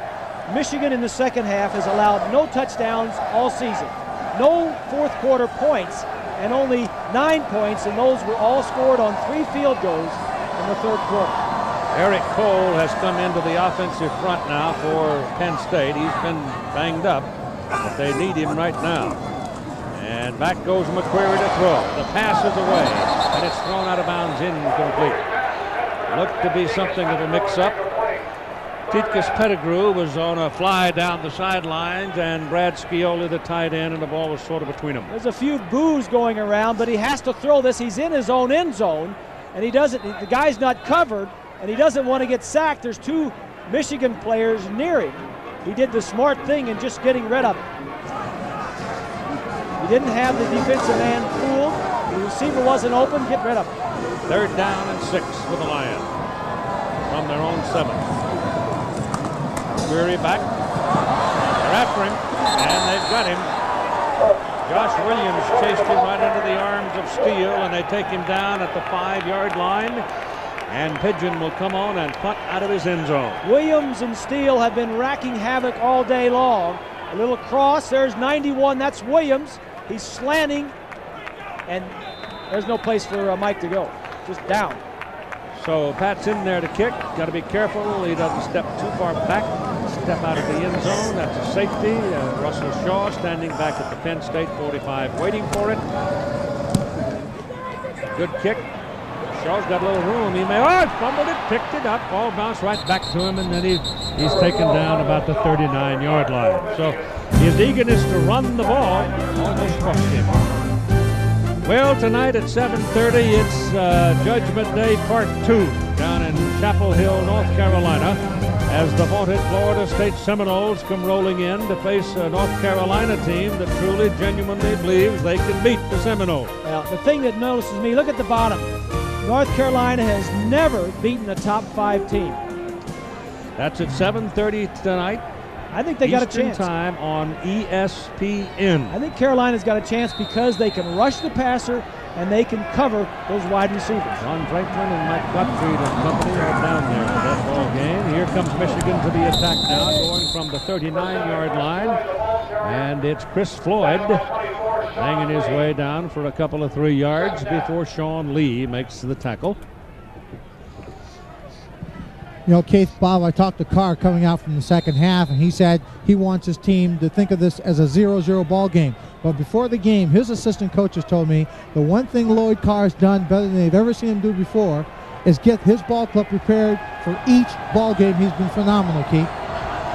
Certainly has today. 2nd down and 8. This is over to the left side with Chris Howard. And Howard is down to around the 30. Depends on the spot. He could have a first down on that carry.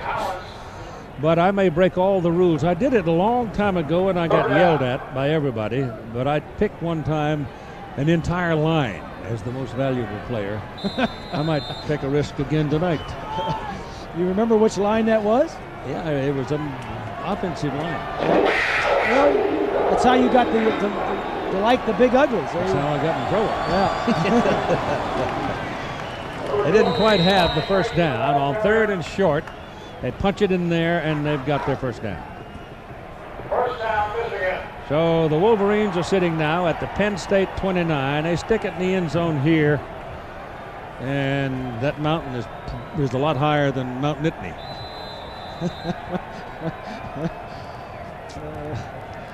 Chris Howard having a big night.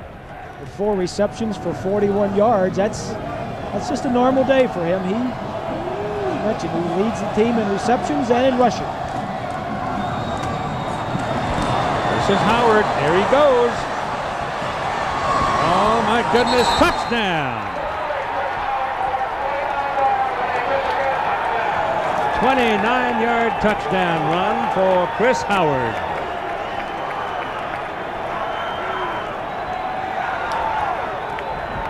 The offensive line, Keith, doing a great job. 2 tight ends that time. Howard stretching it to the sideline. And Michigan has got to feel pretty good right now because they came out, they scored first in the second half, and that's going to be a big confidence boost and really a deflator for Penn State. Could be a will breaker. Baker's kick is good. So at 6 minutes and 42 seconds to play in the third quarter, Michigan 31, Penn State nothing.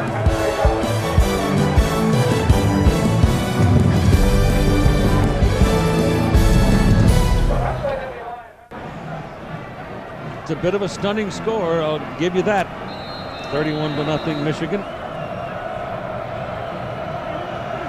There's agony in the big house on the hill in Happy Valley right now. Ball bounces down to the 4-yard line for Chris Eberle. He's got some room up the middle. A penalty flag comes flying into the chase. And let's see about the call. Jim Augustine is the umpire, and Tom Ransom is the linesman. John Parry the line judge. David Whitvote the referee. It's against Penn State.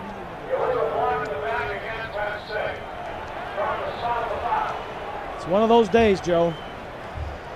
And it's raining again. Yeah. Let's go back and look at that touchdown from the end zone. Watch the right side of the screen. Jansen the tackle, 77. 88 is Campbell. Jansen 77. Campbell doesn't get a block, but the defensive man ran around him. And Streets 86 is down there just getting in the way. A lot of the defensive guys, Keith, were running around blocks instead of fighting through them. Give you the rest of the officials. Field judge is Darrell Leftwich. Side judge is Danny Freund. And the back judge is Perry Paganelli. So now, the Lions send Nastasi into the field, and Mike McQuarrie walks off the field calling a timeout. So something was wrong, and he decides to go over and see what to do about it. Nastasi came in late, and I don't think there was enough time left on the clock. I think that basically was the reason. Like Bob said, there just ain't nothing going right today with the Lions. The Lincoln Mercury Kapalua International Golf Tournament is tomorrow live at 3 Eastern Time, noon Pacific. Final round. The official PGA season's about over. Davis Love having a good tournament over in Hawaii. You put that music together with the word Kapalua, and it just kind of relaxes you me. You can smell the breeze and see the pond. They're great shots from that golf tournament. I know you didn't watch any of it. They're the loons.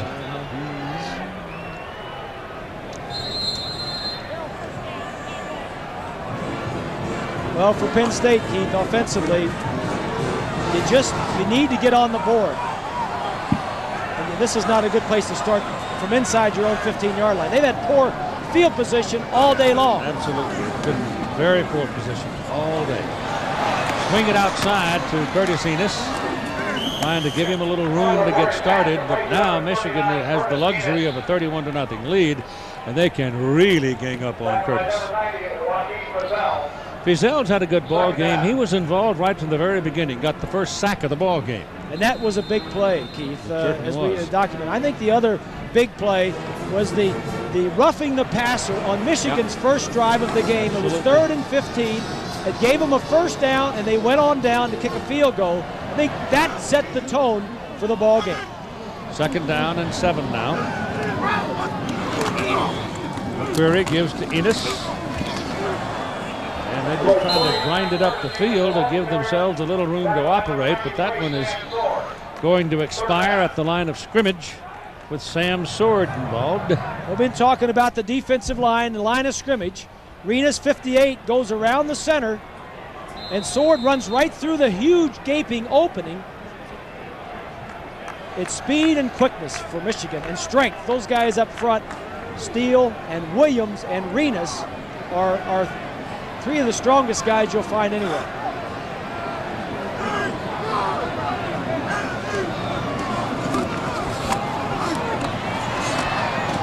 Curtis pass, thrown hard, caught by Juravicius just as Marcus Ray laid a lick on him, but Joe made the catch. However, the force of the Marcus Ray hit stops him from getting a first down. Juravicius hasn't caught many passes today, and this is going to be one that we wish he hadn't caught. If you don't make a first down, that's only the third reception for him today. Lions have to punt. Joe's head's ringing. And Pigeon's kick is a bit short. It's going to bounce sideways and go on out of bounds at about the 41-yard line. But once again, the Michigan Wolverines will have good field position.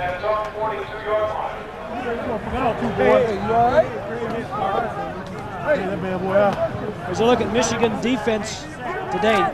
Penn State's had 9 possessions, 75 total yards, 8 punts and 1 interception. 5 times they've been 3 plays and out. So far, it's been an utterly dominating game by Michigan. No question. Miserable day for the redhead from State College, who stayed home to go to school. This is Chris Floyd, turning the corner. Look out. This big guy can rock and roll when he gets going. Keith, as good as the Michigan defense has been, Penn State has been just that bad because they are not controlling the line of scrimmage. They're missing tackles. The defensive backs are allowing guys to catch balls when they have them covered for touchdowns, but they just feel they got position on them, and they're not making plays. First down, Wolverines at the Nittany Lions 46-yard line. Michigan having run for 203 yards so far in the ball game. And not much there for Chris Floyd this time. Reaches for 2, and we reach to John Saunders. Keith, no doubt a surprise that Michigan is rolling over Penn State. How about Nebraska against Missouri? Scott Frost, the pitch to Ahman Green. He fumbles it. Missouri recovers. Second time Nebraska was marching in and turned the ball over. Now Missouri is marching in Nebraska territory, leading 24-21. Keith. Oh. Okay, John, thank you. Well, Larry Smith is having a year of his life. Some story. I remember not so long ago that play over the right side with Anthony Thomas, having dinner over here at the Center Hills Country Club with Larry and Cheryl Smith when Larry was unemployed. And Joe was helping him sort things out and decide whether or not he wanted to stay in coaching. And obviously he did. He got the job at Missouri, and you see what he's done. If he takes Missouri on and beats Nebraska, or even gets close with that Judgment Day poll that we've been doing, and Michigan wins, where do you think Michigan first jumps? Place. Huh? Got to go to first place. Unless Florida State lays a lick on North Carolina tonight. That passes away, and it's completed to Anthony Thomas. And Thomas will go rolling down at the 25-yard line. You see, Florida State is sitting higher than Michigan in the polls, and if the Seminoles can handle the Tar Heels, then they're going to be number 1. I think. I don't know. I don't pay much attention to polls. I think this whole poll thing is nothing but marketing anyway. It's good. It's good for college football. Sure. It gets people talking. It's marketing. That's right. It's good. It's all the different polls, and no matter which one you read or believe, I still think there should be some strength of schedule in those things. Absolutely. This is Thomas. And that big freshman is inside the 20-yard line. He's getting a block from Chris Seaman. Incidentally, a couple of weeks ago, I mentioned something about the Gannett Publishing attorney questioning the plan to use the coaches poll in this composite at the end of the season. And they had said to the Football Writers Association and whomever else was involved that you can't have it because we have paid a licensing fee to use it. So you don't just take it, you've got to come talk to us about it. And so far, the composite poll does not exist. Here's a loss on the play, and Kripakis is the man who comes up and makes the tackle. He contains it, Keith. That's what they have not been doing all day. Michigan has been getting outside, and that time Kripakis contains it and makes the play. He's a pretty good football player, too. He's, what, a freshman? He's a redshirt freshman. From Pittsburgh. Yeah. Yeah, he's a good-looking player. I You know, he's probably a linebacker playing defensive end. Totally right. Because they don't need him at linebacker now. But once Nelson leaves and Collins leaves, you may see 37 at linebacker. Number 2's back, folks. Greasy back to throw, looking down the middle. That's where 2 is. He goes the other way, and nobody there. That time, Woodson drew double coverage. The previous time they ran that play, those 2 defenders left him alone, and he walked into the end zone. This time, 2 guys went with him. Yeah. There we go. Here's a look at Woodson. Collins is on him. And then there's another guy outside the frame. Number 4 was over there with him, too. Derek Fox. 42-yard field goal try now for Craig Baker. He's made a 29-yarder earlier, opening score of the game. A lot of leg. And he got it. So the world is the oyster for the Michigan Wolverines. 34-0 with 1 minute and 3 seconds to play in the third quarter.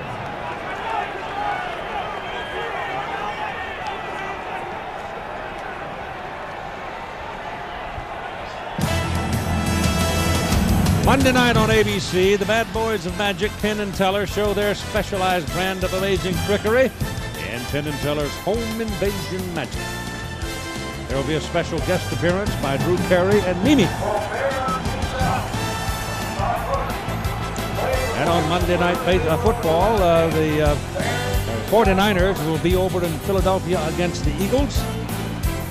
San Francisco, that's at 9 Eastern Time, 6 Pacific. On ABC television. That's kind of a funny story. Ray Rhodes says he was fined and the NFL says he wasn't. Yeah.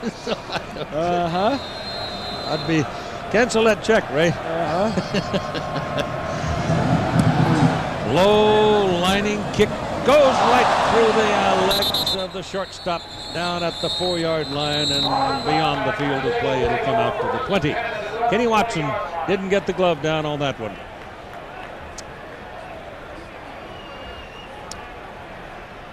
Yep, E6.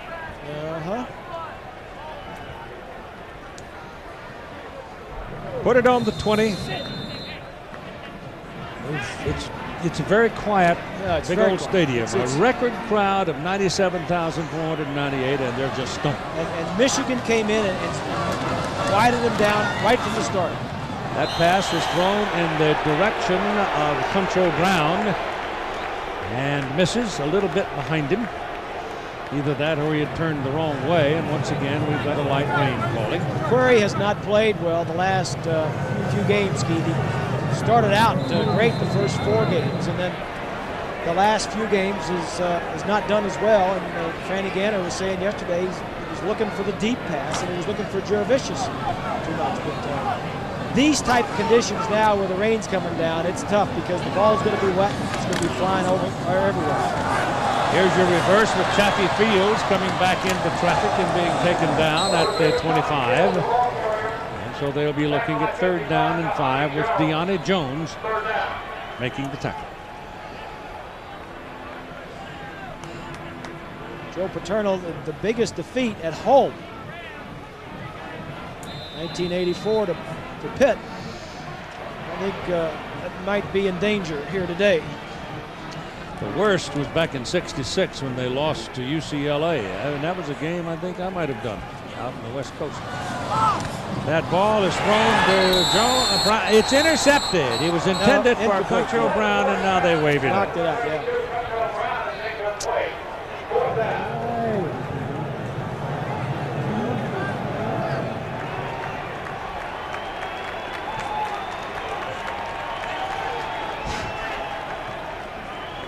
10 seconds to go in the third quarter, and Penn State will go to the punt.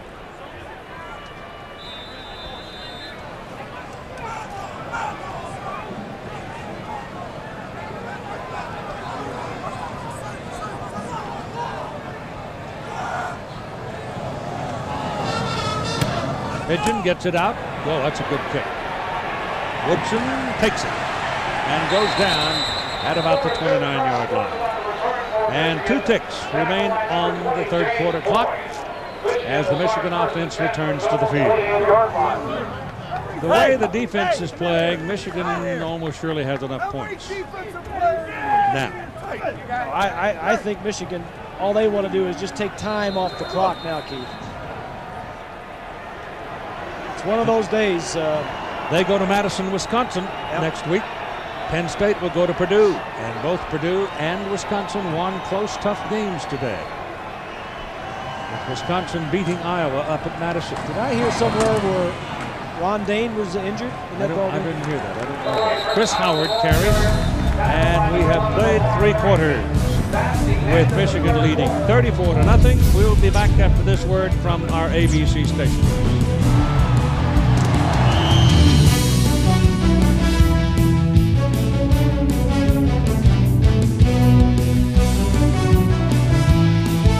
This is college football on ABC Sports.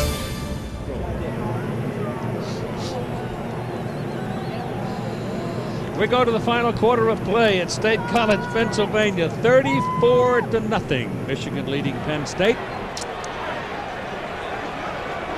It'll be 2nd down and 2 for the Michigan Wolverines. The ball is just outside their own 38-yard line. They send it into the middle. And the second effort, no, not enough. So they'll go down at the 39-yard line, and it'll be 3rd down and 1.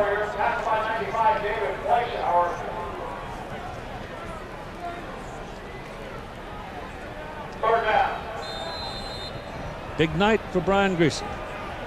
The average starting position, Michigan has had the best of it all day long. Oh, they really have, haven't they? Amazing.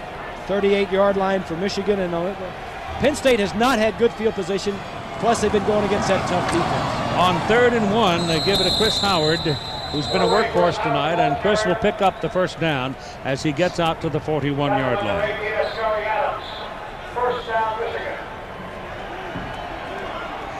Ron Dane did suffer a sprained right ankle in the ball game against Iowa today, Wisconsin's big back. And they x-rayed him, and it was negative, but it is a considerable sprain, we're told. So at least he'll be tender if he's able to play at all against the Wolverines next Saturday. Ball thrown right on the numbers to big old Mark Campbell, the tight end. Michigan has 3 tight ends. Campbell had a big day last week, and Brian likes all 3 of them. Well, he's 6'6", 253 pounds. It's like throwing the ball at an oak tree. It's a big target. Did you ever have anybody that big to throw the ball to? Oh, an offensive lineman. Not in any big tight ends. No, you didn't have any big No, tight I had ends. smaller tight ends. Mandich was I had a the biggest Michigan guy, tight right? end named Jim Mandich, yeah. He could catch, but he couldn't block. He couldn't block. He couldn't block his sister. That's another Michigan 1st down. And here's John.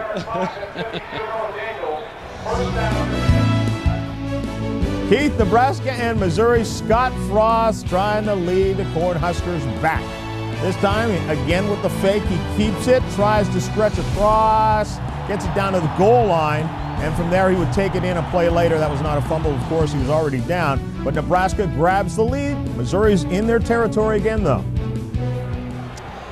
A lot of people. Nebraska's got a lot of folks to run at you. Can wear you out. Greasy back, wanted to go deep and throws too high, and the pass is incomplete, intended for Aaron Shea. And Aaron's liable to come back and say, him. Throw it sooner and I can make the catch. I've heard that a few times. And I'm sure Brian will tell him something like, hey, I was just throwing it away. 2nd down and 10.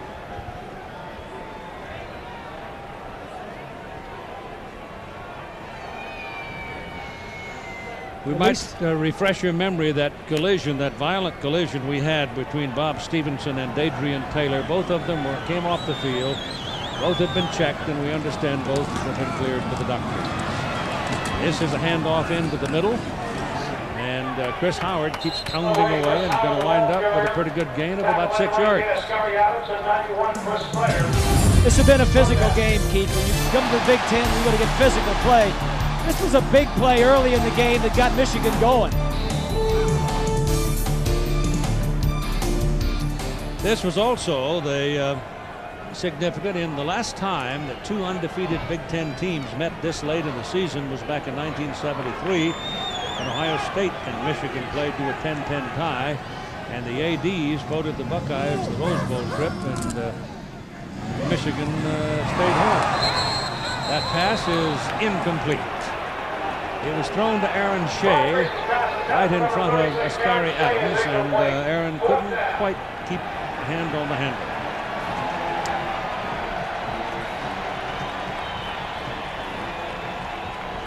Whoops, right through the arms. The field has held up beautifully. We thought there might be some trouble because they had about 2.5 inches of rain earlier over the last week, and the field was not covered until Thursday. But it's held up very well. 4th down, Wolverines punting. It is their 4th punt tonight. Benson hits it straight up. He wants to do that. He wants to kill it deep. Penn State comes up and makes a fair catch. He didn't get it very deep, though. The Lions will get the ball 1st down at their own 18-yard line with 12 minutes and 4 seconds to play in the game. Talk about great family nights out at the place. 34-0 Michigan. 4th quarter, 12 minutes and 4 seconds to play. Joe's hands are in his pocket now. He's forgotten all about the rain and everything else. He's thinking about next week. Yeah, he knows the outcome.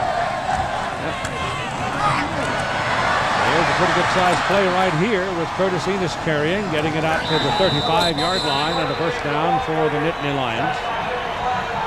The Home Depot coaches fact. Look at the work of Joe Paterno going from the decade of the 50s to 97. Back in the 50s, it cost $3. Today, it costs $30 to go to a game. Beaver Stadium seated 11,000, now 97,000. We had a record crowd today. There's a penalty flag on that play. So all manner of things have happened during the course of time that he's been here. The president was Truman when he came here. The president obviously now is President Clinton. He's been involved in 400 of Penn State's 713 wins, either as an assistant or a head coach. And this is his big house. He was telling us yesterday, before he leaves, he wants to get all of the facilities up to speed comparable to the other teams in the Big Ten.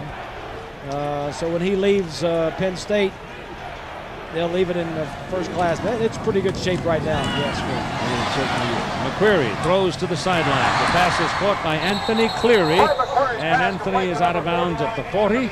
They need 5 more, and let's get another update from John. Keith, it's the Burger King play of the day. Nebraska and Missouri, and Corby Jones having an outstanding day. Drops back, looks to his left, nothing doing. Takes off to the right, gets nailed at the goal line, and still gets in for the touchdown. Missouri on top of Nebraska once again, 31-28. Keith. Wow. Won't quit, will they? Hello. That's in the 3rd quarter still. 2nd down and 4. This is Curtis Enos. That's a 1st down, and the big guy now is starting to put some numbers up. But they will be deceptive because the issue has been decided. Enos, Joe has always said, I want my #1 running back fresh in the 4th quarter. Well, they were blowing people out early in the season, and he didn't get to carry the first 4 games. He got no carries in the 4th quarter. The last 3 games, he has turned it up. But Michigan has also been up to the task in the 4th quarter. Got 86 yards on 14 carries. Michigan has not allowed a point in the 4th quarter so far this season. Goes Enos again, and he's taken down. Is it Rennis or is it, no, it's James Hall, 55. Well, Keith, I'm glad you and Bob brought up the 4th quarter information, because right now, I think for the Michigan defense, they're playing a game within the game. They've stated it's one of their goals to shut the opponent out in the 4th quarter. Now, they're sitting on a 34-0 win. They still do not want to give up the points here. And this Penn State team knows that. They've been looking towards the 4th quarter as the deciding quarter. It's not that, but they can grab a small victory if they can score. Good point, Len. And there are no substitutes in that Michigan defense right now, I can tell you. They're all starters. McQuarrie is going to go down. Yes. He lost the ball, didn't he? Or did he? I don't know. It looks like Looked like somebody was diving for a ball around the 45, but I guess not.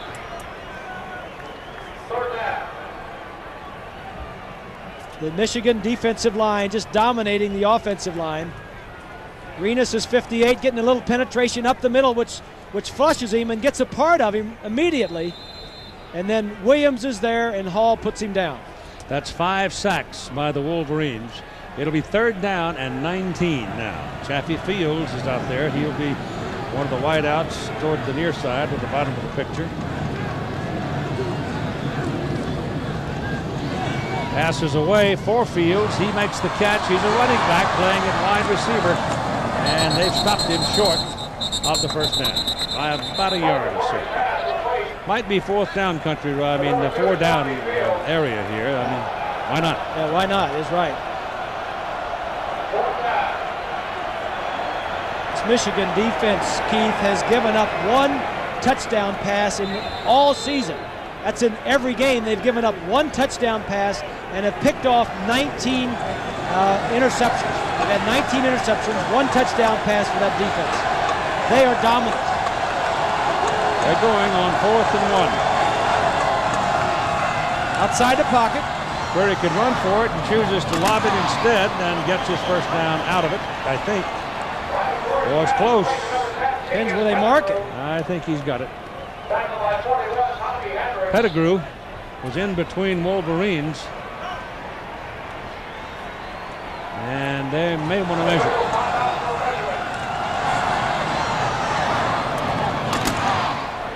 Oh, my goodness, that'll get your china closet quaking. They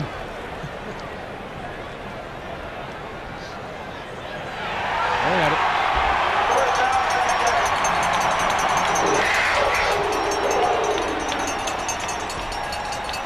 Penn State right now has a lot of second unit people in the offensive line, like Josh Mitchell and Stankiewicz, Bright, and Eric Cole out, Kareem McKenzie, the big freshman. He's 6'7", 305 pounds from Willingboro, New Jersey. Yeah, they've got 2 true We'll freshmen. hear about him. 2 true freshmen, McKenzie and Caruso.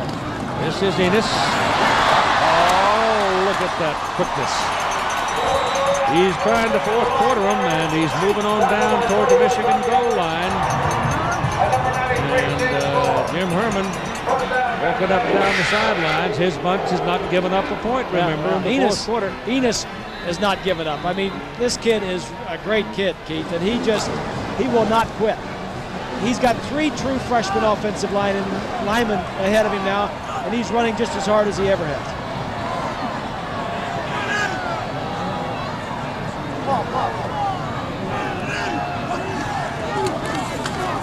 Goes again. And the Wolverines are not giving him easy yards. They're whacking him. 3 of them hit him on that play. The first one was Deontay Jones. And I think one of them was a little late. Yeah, Hendricks might well have been.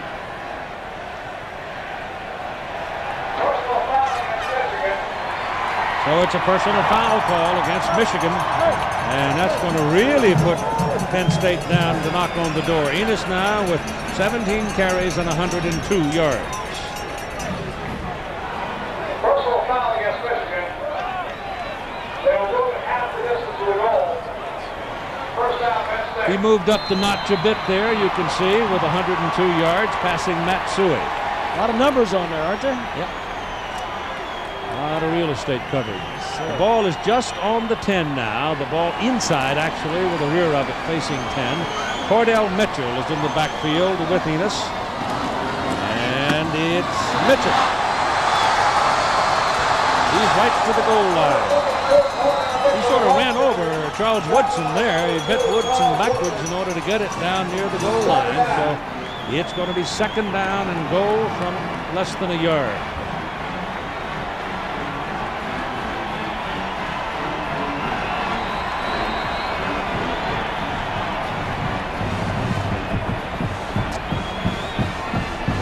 Most of the ball is inside the 1-yard hash mark. Oh, Michigan did not have their little record in the 4th quarter. Scarred here.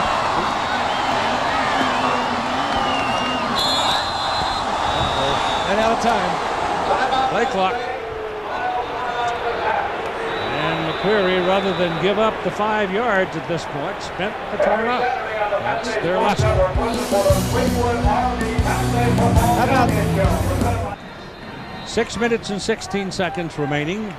Penn State, having won 3 in a row over the Michigan Wolverines, going to lose this one. The other Michigan victory came here too. The first time they played back in '93. This is Enos. Touchdown.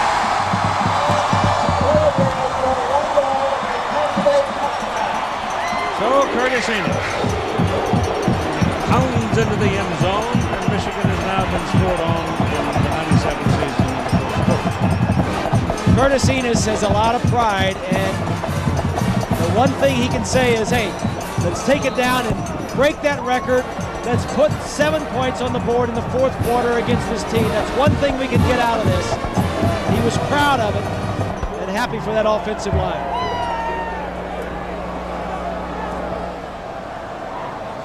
They'll try for 2. 13 touchdowns for Curtis Enos.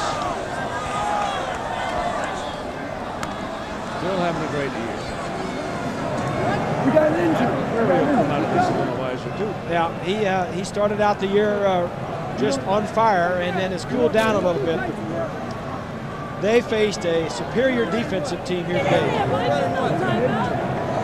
They will go for 2 here just for practice.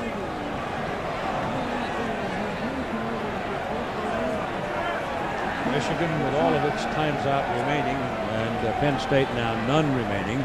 The other big game tonight, the Battle of the Unbeatens, is in Chapel Hill, North Carolina, with the Tar Heels hosting the Seminoles of Florida State. You know, the Seminoles, 7:30. They'll know the outcome of this game, obviously. Yep.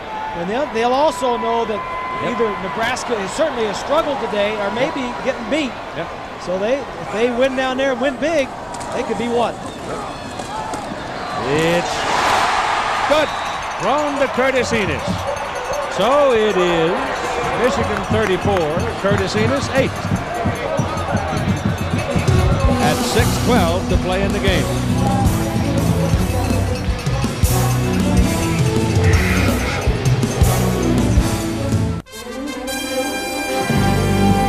ABC Sports presentation of college football brought to you by Jeep, makers of the Jeep Grand Cherokee, and Wrangler.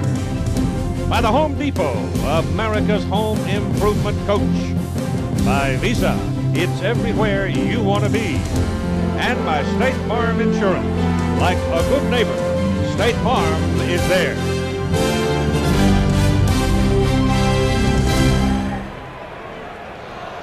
A dominating performance for the Michigan Wolverines, as Penn State, having just scored a touchdown and a 2-point conversion, will kick off. Nebraska struggling today. Your rankings as we came into this day were Nebraska, Florida State, Michigan, and North Carolina, and Penn State and Michigan. Ball is out of bounds. That'll be 35-yard line for the Wolverines if they want to take it up there. And while they're sorting that out, let's go to John. Keith, we told you Peyton Manning had a rough first half against Southern Miss. He's coming back now. 5 yards here to Jermaine Copeland for the touchdown. Peyton Manning has thrown for a couple of touchdowns. He's also rushed for a touchdown, 21 of 34 for 219 yards, as Tennessee has a 2-touchdown lead over Southern Miss.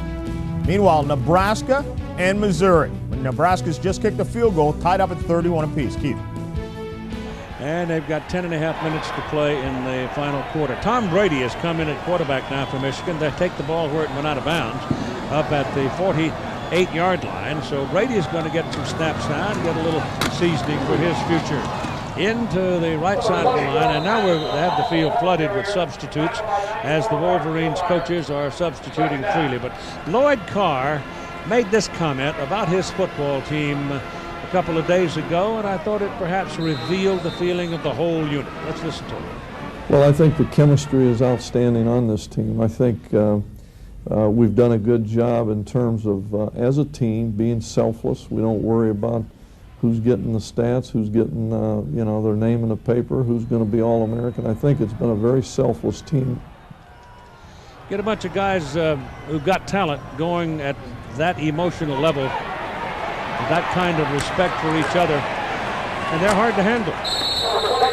And it appears right now for all to see that these Wolverines are going to be hard to handle. I think Carr's done a great job this year. Go, what? First 2 years were 8-4. He came in here and he's got the Wolverines on top of the Big Ten. They are 6-0. They'll go to Wisconsin next week. And Purdue is right there. And Penn State visits Purdue next week. That'll be a key game also. Certainly will for their position in the bowl structure. Brady slipped a little bit as he was setting up trying to throw, and he is knocked down back around the original line of scrimmage by Maurice Daniel. Tom Brady was out for about a month with a appendicitis. He had an appendectomy and went to the hospital one night and went to the front door. It was about 3 in the morning. He went to the front door and it was locked, so he went home. Oh my goodness. Instead of going to the emergency. Here's the punt by Vinson. High hanging kick. Everybody bunches up around it, and the ball's going to roll around and roll dead down around the 23-yard line. 4:06 to play in the ball game, and it's been a bit of a shocker.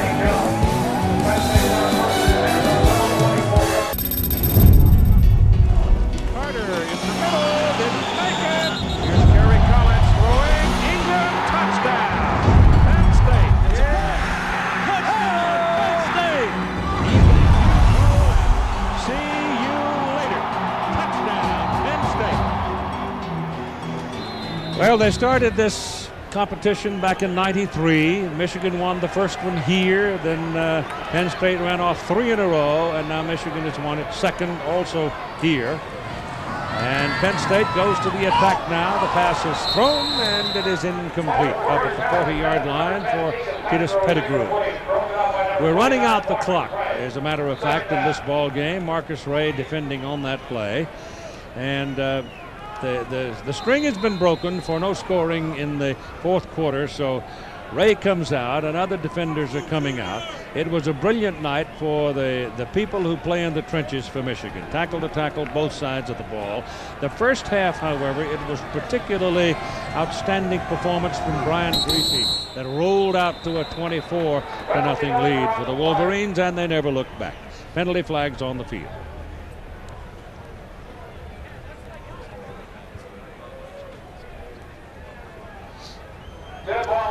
Penalty is against Penn State. Next Saturday, live at 3:30 Eastern, the biggest road show in America rolls on.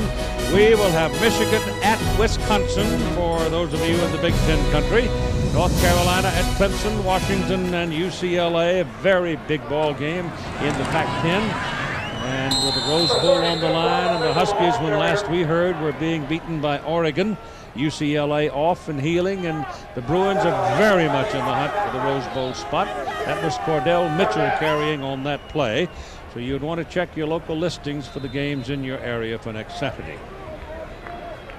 And the Rose Bowl spot for the Big Ten is wide open. It still is, yes. And a lot of teams with one loss. Michigan is the inside track with no losses. They play Wisconsin there, and then they're home against Ohio State in 2 weeks. Query scrambling, and Mike will get it out to about the 30-yard line. So as we begin to clean this one up, let me tell you that our coordinating producer of ABC's college football is Tony Tortorisi.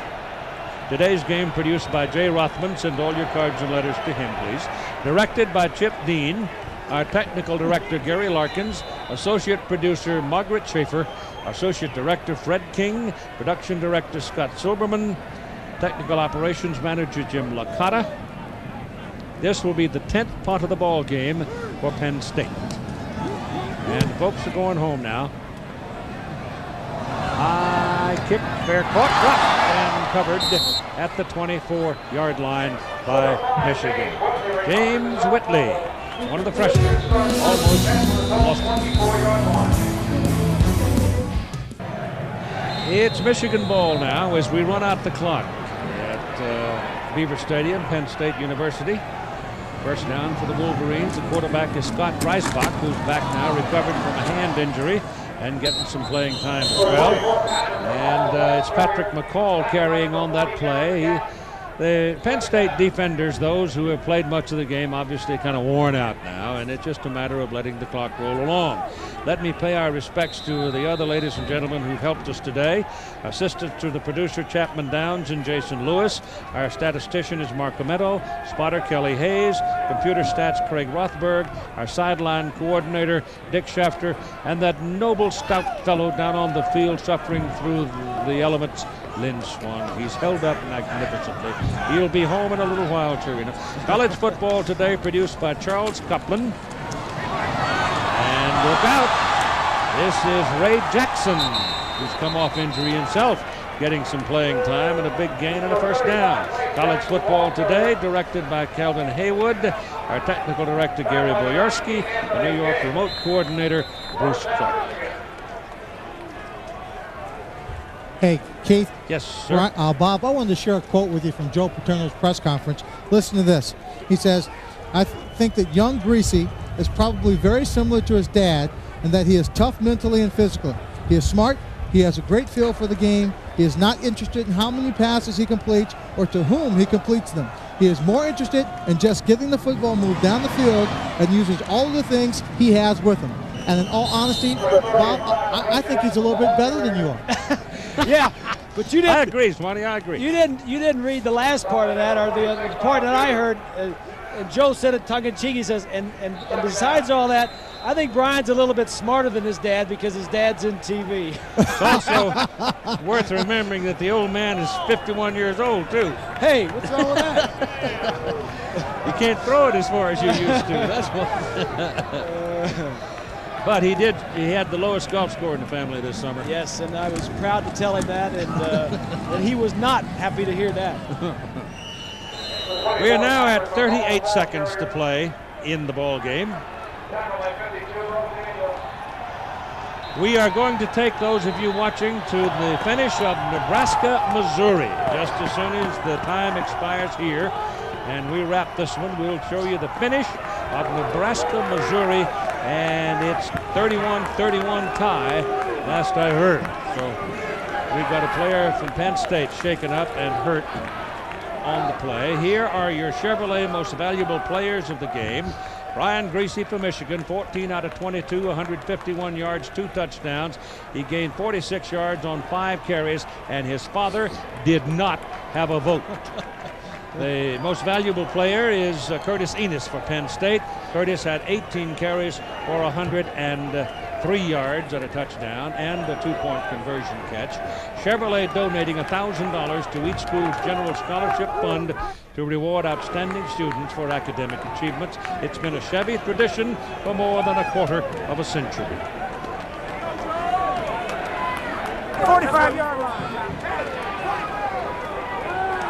And since Joe Paterno is a great fan of Winston Churchill and often is heard to quote him in the talks he makes to young people and old people as well, I reminded him yesterday that there are times in your life when this old Churchill line will serve you well, and this is one of those days.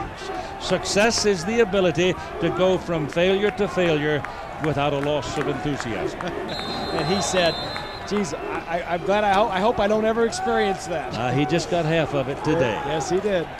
But he'll wear it well. He's done it before, and he'll do it tomorrow. And so will his football players. Jason Kapsner is in there at quarterback now, so most everybody who made the trip got a chance to play in the ball game, and it was a resounding and in effect a glorious victory for Michigan as they hit the road to win a big one at Penn State. Michigan 34, Penn State 8. Now John.